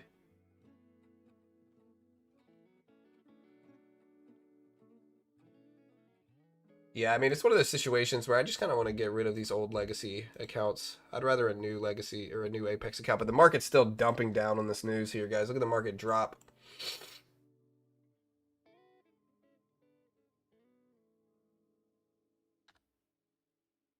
Markets don't care about. Look at this drop right now, guys. Look at the NASDAQ dump here.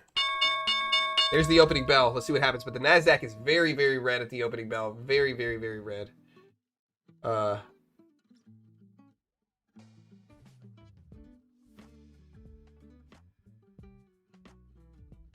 Very, very red. It's kind of retraced back up, though. Here's oil. Oil's still at $95 a barrel here.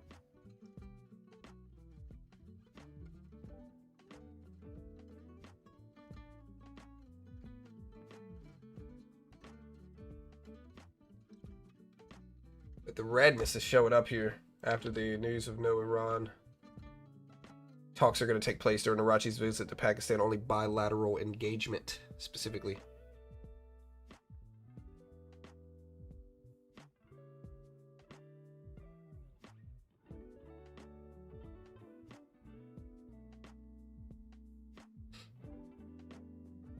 Cyprus's foreign minister said that European Union could and should be doing more in the Middle East, adding that it should strike deals with regional partners and work towards ending the conflict.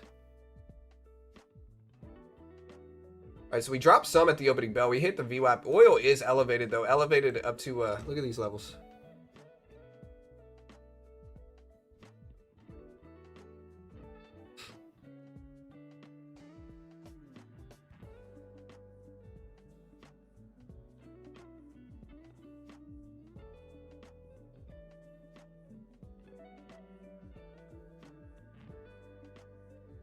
See what happens here, but oil is up.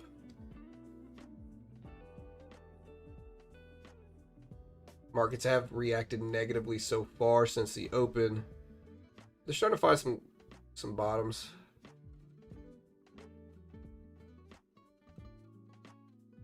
Look at this rip. This is a we'll hold the rest break even and see if we get a bigger pop back higher here.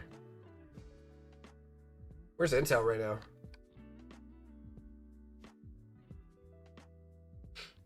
Intel's up a little bit since the open. It's at 84s.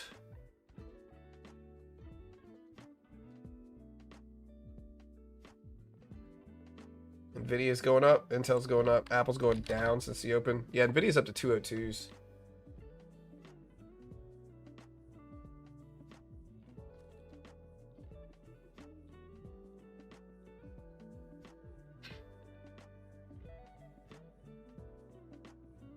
All right, so I'm going to add to this a little bit here, guys, but I don't really trust it too much. But we're up about 4,000. I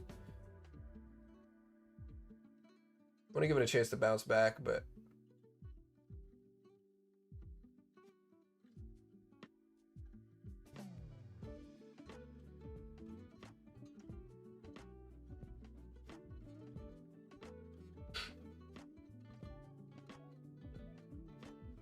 NASDAQ is going green again. Nvidia is partly to blame for this. Nvidia up to 202.30s right now. So Nvidia's flying up at the open.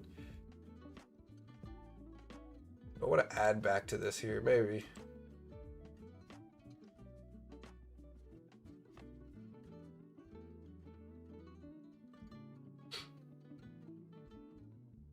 There we go.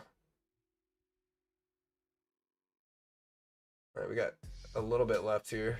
We're almost there. There we go, we're there. All right, so we hit it. So we got funded on this one. You love to see it. You love to see it. Bulls worked. The bull side worked. We'll take it. Green is good. We'll switch to our actual account now. We did just hit the profit target on that one. Again, if you want to check out Apex, they got 90% off going on right now. 90%.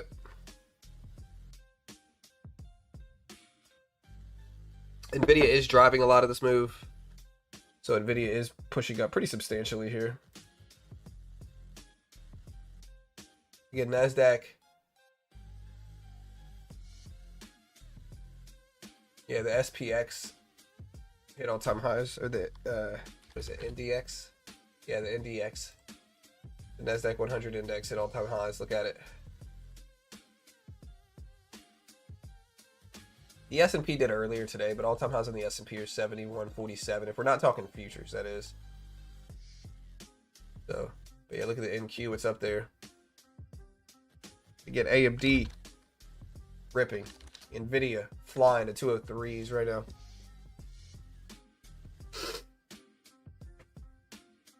So this is really what's pushing things.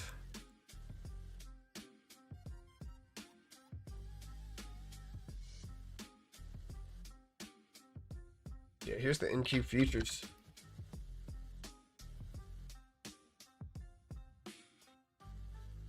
Chips propping the market up. The VWAP did work here. Look at the volume weighted average price right here. So the VWAP held.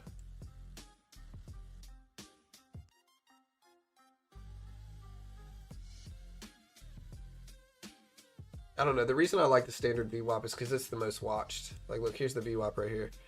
And so if you look at where we bounce here, we bounce directly off of that volume weighted average price. It's called a VWAP bounce. Pretty standard trading strategy a lot of people use.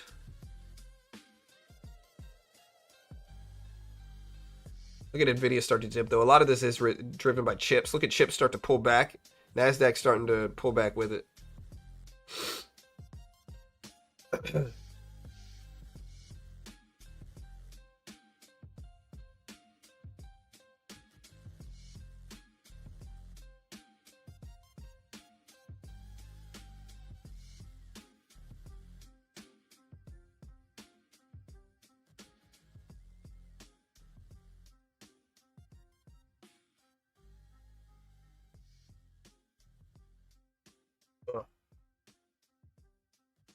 All right, so we got a strong move at the open, but we're kind of sitting a little quiet now.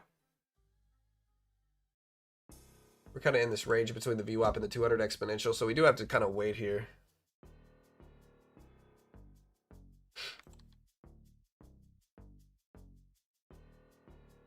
Can you zoom out a little bit so we can see a little bit more of the trend? Or more specifically, so I can. Yeah, I mean, the NASDAQ is green on the day. Like, the NASDAQ 100 did break all-time highs. We bounced at the volume-weighted average price. It just depends on how markets digest this news here, really. So...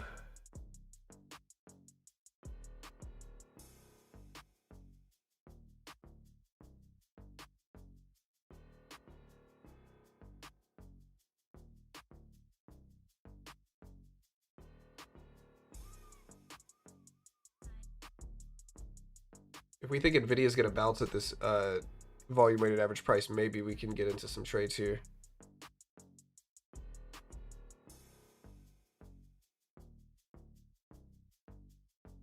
But as for now, we're kind of sideways. We got a nice little opening range that we can maybe attack here.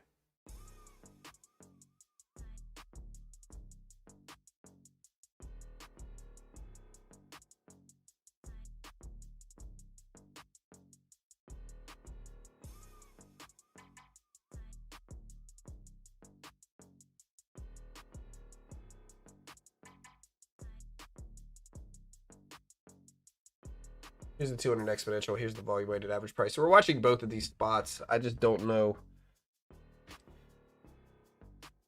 Yeah, I think we got to just kind of chill here and wait. Where's WTI right now? Crude is at 95.40s. It's kind of flat too. Nvidia's jumping though, so Nvidia's been running all morning and it's starting to bounce back higher here. So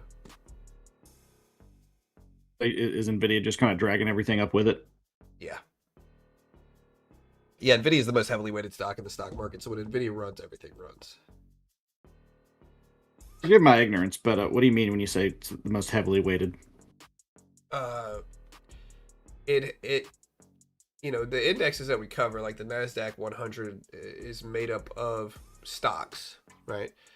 Yeah. Nvidia is the stock that is the largest percentage of the NASDAQ's movement, if that makes sense, right? So Nvidia is like, I think it's like 8 to 12% of the NASDAQ in terms of how much movement and weight that they put on it. Okay. So like stocks will have different weights, like how much of the index is made up of Nvidia. I think it's 8 to 12% is what it is. So basically it has the most influence over the NASDAQ. You know, like if Nvidia's having a red day, the NASDAQ's going to be going down too. Okay, so it's just literally how much of that market it makes up. Yeah, basically. Okay. Yeah. All right, guys, so we're starting to jump here. If we get a little pullback, maybe we'll buy.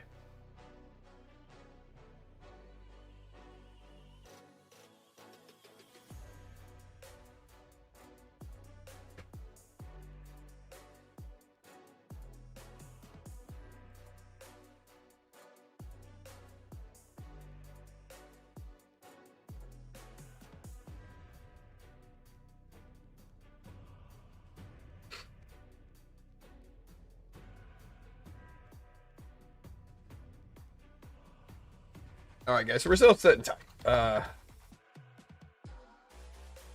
don't know if I want to buy this dip here again. We're kind of in the high volume area here, though, so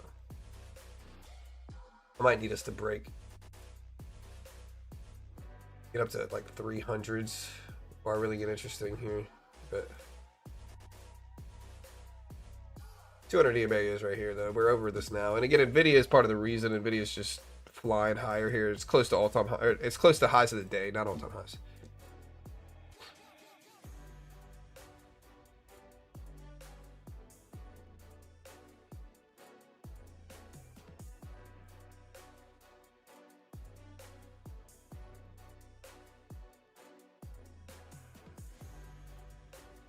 Is it never short on a Friday?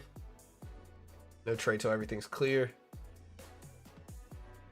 Yeah, I'm just kind of sitting here waiting. I can look at the orb potential setup here, which would be like right here would be the orb.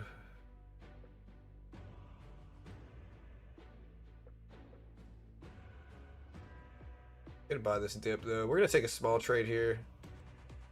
then add to it if it goes in my favor, like right here. Pop back higher here, retest the top of this range. There we go.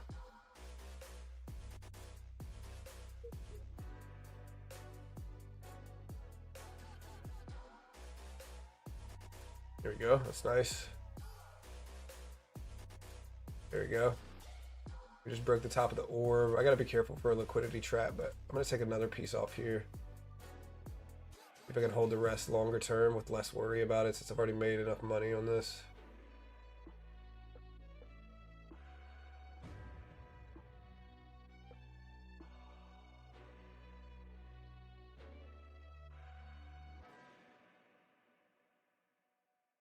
I'm not going to let this turn against me. If it does, I'm going to cut it pretty quickly. I want to give it a chance to break and keep running, but...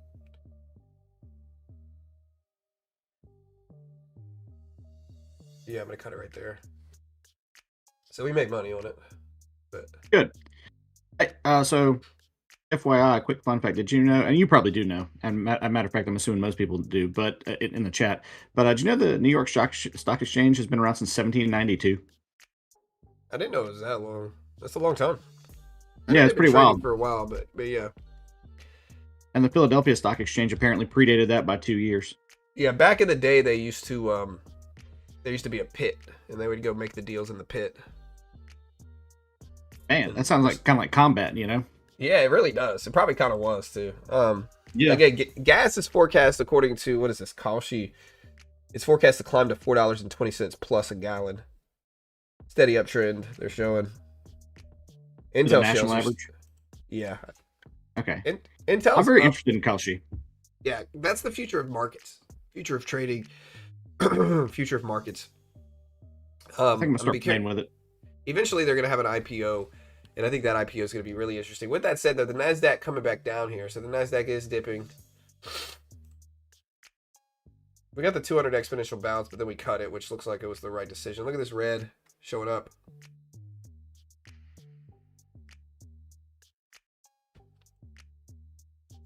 Still got this opening range set up here.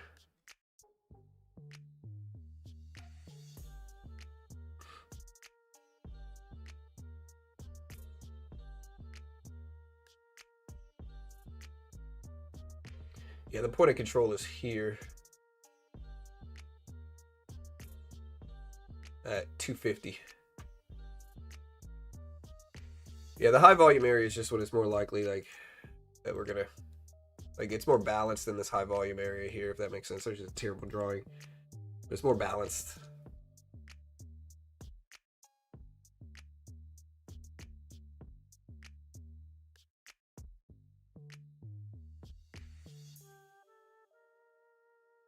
All right, guys, let's see what happens. But tight opening range. We'll look for this range to break. Like maybe if we break under the volume weighted average price, we'll get some good stuff going on.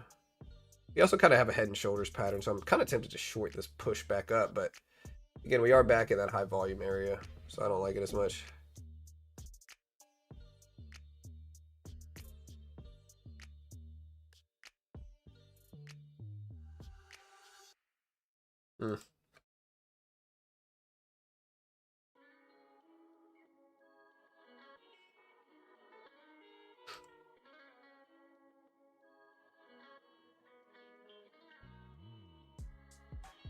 I think it hitting short because we just popped right back higher.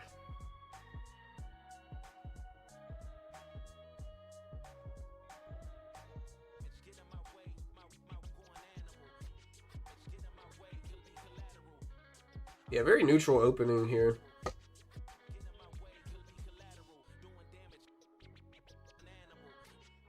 How you guys doing today? Y'all red or green right now? I know it's a little boring, but markets are kind of flat since the opening bell. Tony, it looks like government bonds and bank stocks is what was first traded on Wall Street. Yeah, that makes sense. Yeah. Specifically like Revolutionary War debt refinanced by Alexander Hamilton, apparently. Yeah, no, so I see somebody say indexes are actually investment funds. The weight of each stock is how that fund, how much of that holding they are. So, like, you can't trade indexes directly, but it's basically just, it's just how much they're holding of that specific asset. That's the weight. You can't trade, but you can invest. You can't do either. You have to. There's like you can, like I can't buy. Hold on, wait. We just got some news just now that Iran's Ghalibaf has not resigned and is seriously engaged in his activities. Rumors have been spread with the aim of disturbing public opinion via an Iran International, citing the head of the Center for Communications, Iman Shamsai. So again, apparently we're getting news that Ghalibaf has not resigned. Is the news that we're seeing right now. I bet the market goes up. Yeah. Little green flat.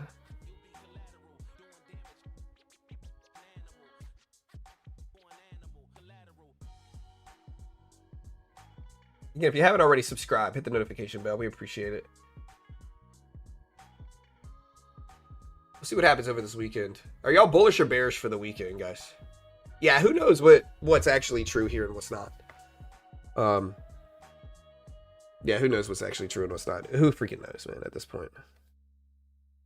Yeah. It's too much of a headache trying to suss it out too. No, 100%. It's just too, like, who knows, dude, what we're really going to get here with everything going on. Yeah.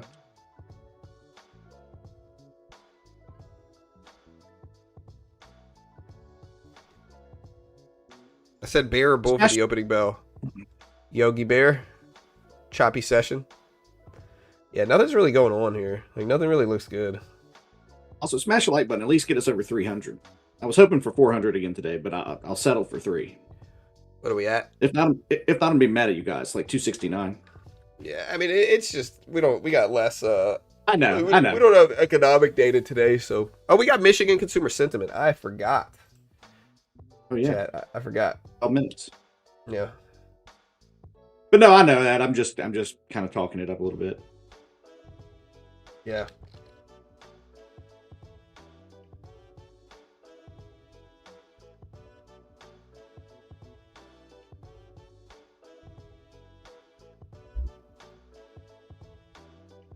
Yeah, so we do have Michigan consumer sentiment today at 10 a.m. I forgot completely about this. The big thing is the inflation expectations. Like, we do have inflation expectations that drop with this, so.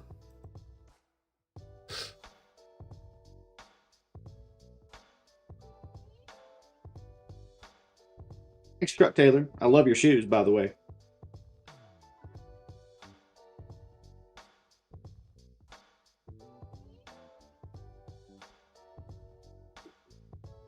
Just ask why gold is ripping.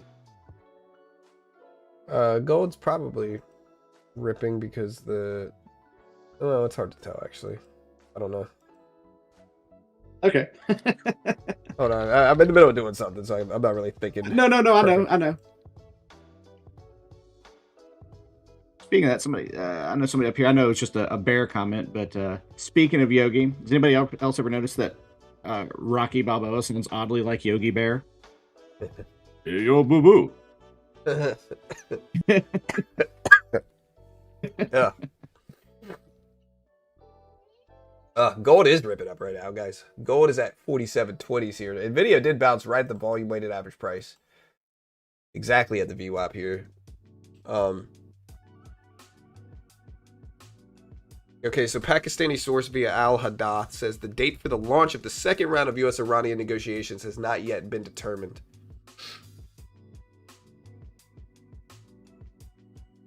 Futures are going to pop in oil. Gold's a technical bounce. Yeah, that's possible. Again, I'm not sure what we're going to get, but do you think the consumer sentiment will move markets at 10 a.m.? Maybe it does. It could. We're covering it when it drops, but it might not be a big release.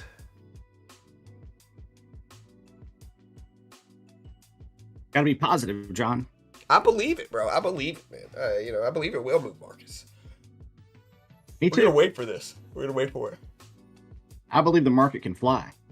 Yeah, I do too. It will fly. All right, Arachi and a small team are expected to talk with Pakistani mediators about a potential second round of negotiations with the U.S., according to MS Now, citing a Pakistani official. But again, markets are slow right here. Markets are not doing anything. I don't think they're necessarily waiting for the Michigan data in 10 minutes, in 9 minutes. But,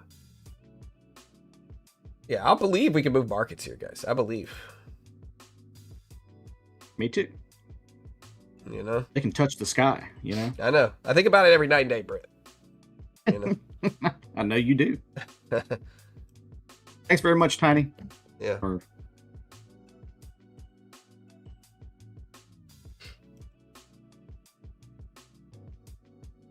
This market doesn't care about what we think. Yeah, for sure.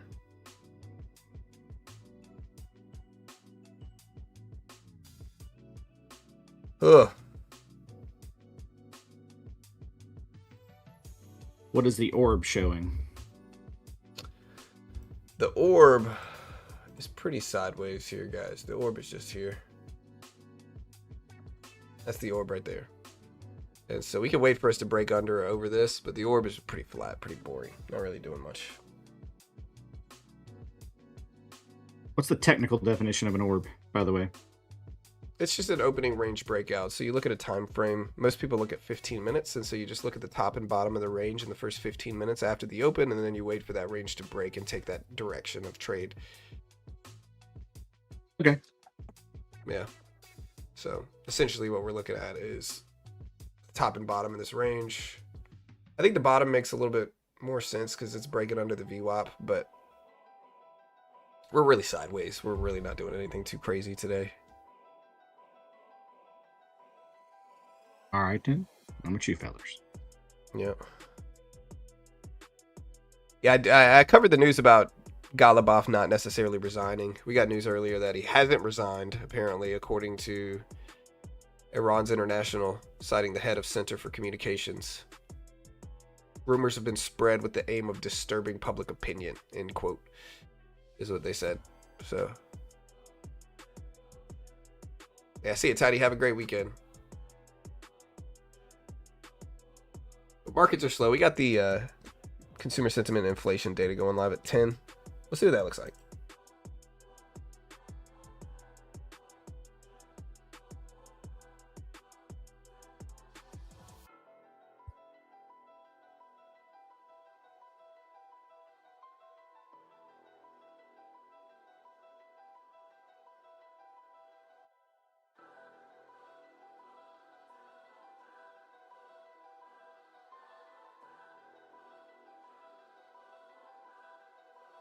But yeah, the parliament speaker has not resigned. Calls, reports only rumors.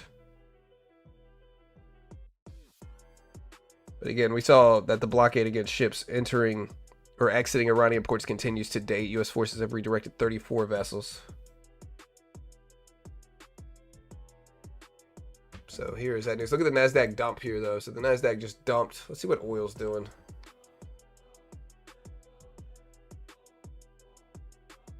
Oil's moving up. NASDAQ's moving down here. Look at this. Let's see what this news is. Is it the Golubov news, maybe?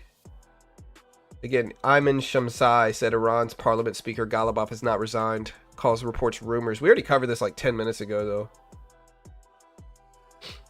Pakistani source says the role of the American delegation currently in Islamabad is limited to providing logistical support. But the NASDAQ is falling here, guys.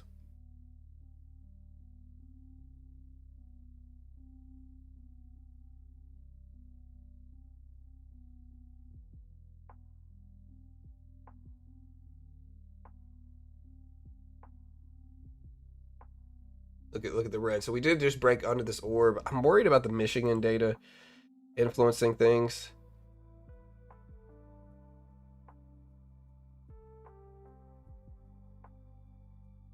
What worries you about it? I want to take a short trade here, but I'm nervous just because the data is going to come out in about 5 minutes. So. Okay. Yeah, I'm worried the data is going to come out in about 5 minutes.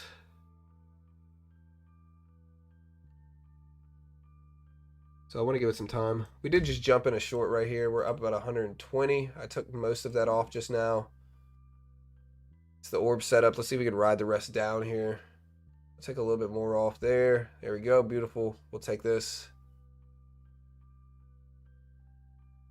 Hey, look. So we are breaking down here. Riding this orb. Maybe we'll add more to it if we rebound back up and then hold it a pretty... How much time we have left until the Michigan data? It's my least favorite data as well. Yeah.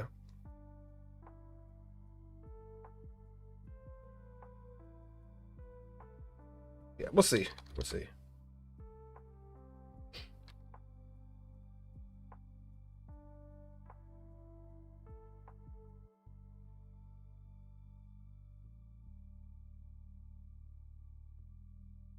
So we got one contract left here. Starting to rebound back up. We might add some size back here and see if we reject and come back down, and then we can take another green trade, but it's small now. The Michigan data drops. Again, 3 minutes here, guys. 3 minutes. I'll get out half of this break even actually now and then give the rest some time. Add it back only if it goes in my favor.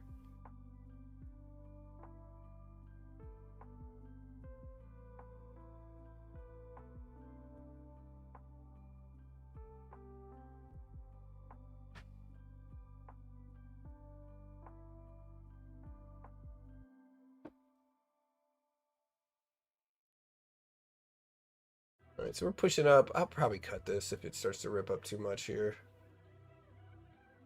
Just fake out Friday is what we're seeing. We have 2 minutes until the data comes out. Again, Michigan data is expected at 1 year is expected now at 4.8% for April, 3.8% last time. 5 years expected at 3.4 versus 3.2% last time. Consumer sentiment is expected at 47.6. Last time it was 53.3 here.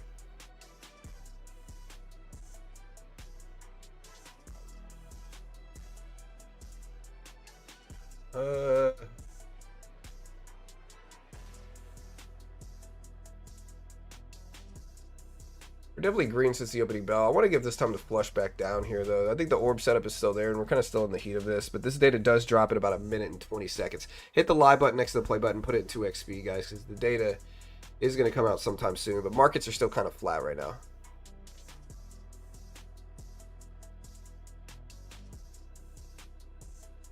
But I'm probably going to cut this.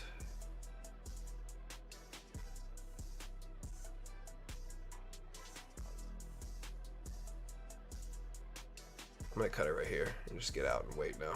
We made money since the open.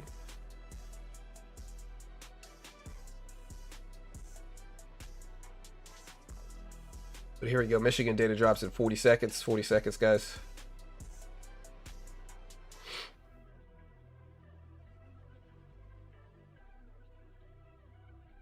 Bye, cross your fingers.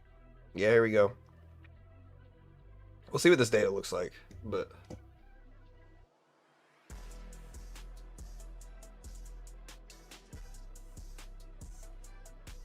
I don't know if I like the Michigan data, but we'll see what it looks like. Again,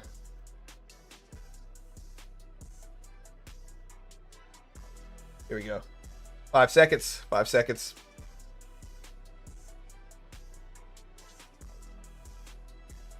And here's the report. So Michigan consumer sentiment showed up at 49.8, stronger than expected.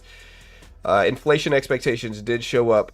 5 year were higher, 1 year were lower, 4.7 versus 4.8%, 1 year 3.5 versus 3.4%, 5 year. Higher expectations, higher sentiment, and better current conditions expected. So I'll put this data up on screen. Again, it did show up stronger than expected. Here's the data right here. So the Michigan data did show up a little stronger than expected here, but not a shocking amount. Look, there's the data right there. So we did show up stronger, but not, again, not a crazy amount here.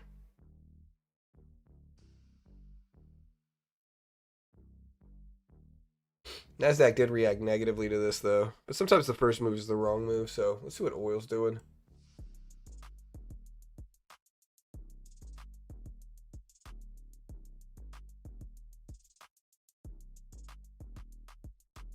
Tempted to short this again, though.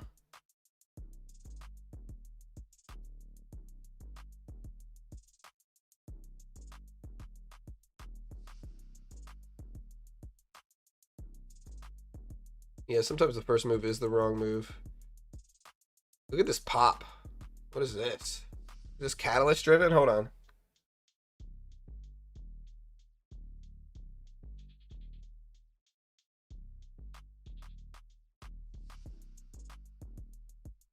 Yeah, I'm gonna just wait now.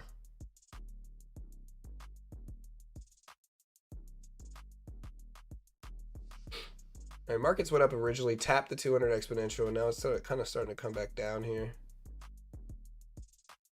It's kind of a delayed response. The Michigan data dropped over 2 minutes ago, so it could be something else. Very kind of whippy right now.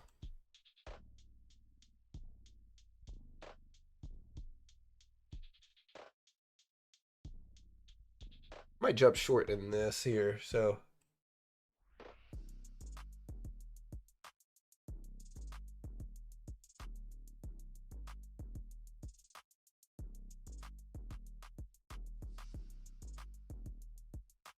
We'll hold the short, see if we can get back under the VWAP.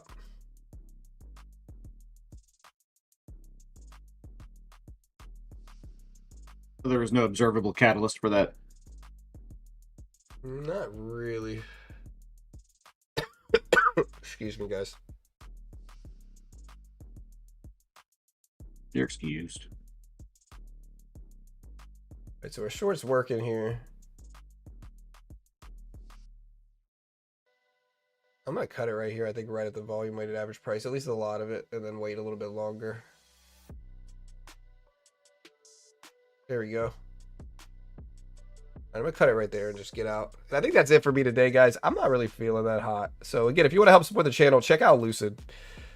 Great way to help support the channel. Most day traders lose money, guys. So most day traders are going to lose. And so if you haven't already, you can check out Lucid. You can use my coupon code BGT at checkout. It'll get you the max discount at all times. Here's the link right here. Check it out. Great way to help support the channel. You can also check out Apex. They got 90% off sale going on. Yeah, I'm going to get out of here. Y'all be good. Pick up an account, smash the like, join the Discord, and I'll be your best friend. Yeah, use my coupon code BGT. I forgot to do the plug here, but use coupon code BGT. Follow me on X at Beginner Trades. Iran's foreign minister will present Iran's proposal for talks with the U.S., which will be conveyed to Washington, according to Pakistani sources. But yeah, use my coupon code BGT at checkout. Let me know what BGT stands for, guys. Let me know. And I'm going to get out of here. Depending on where you are, I hope you guys all have a great day or night. Be safe and have fun. Also, real quick, we did just get this breaking news that the Department of Justice is expected to drop the probe into Powell, according to ABC, citing sources, potentially as soon as Friday. So, I'm going to get out of here. Y'all have a great day. I'll see you guys later. Y'all be good. And bye, everybody. Have a good one. Later, chat.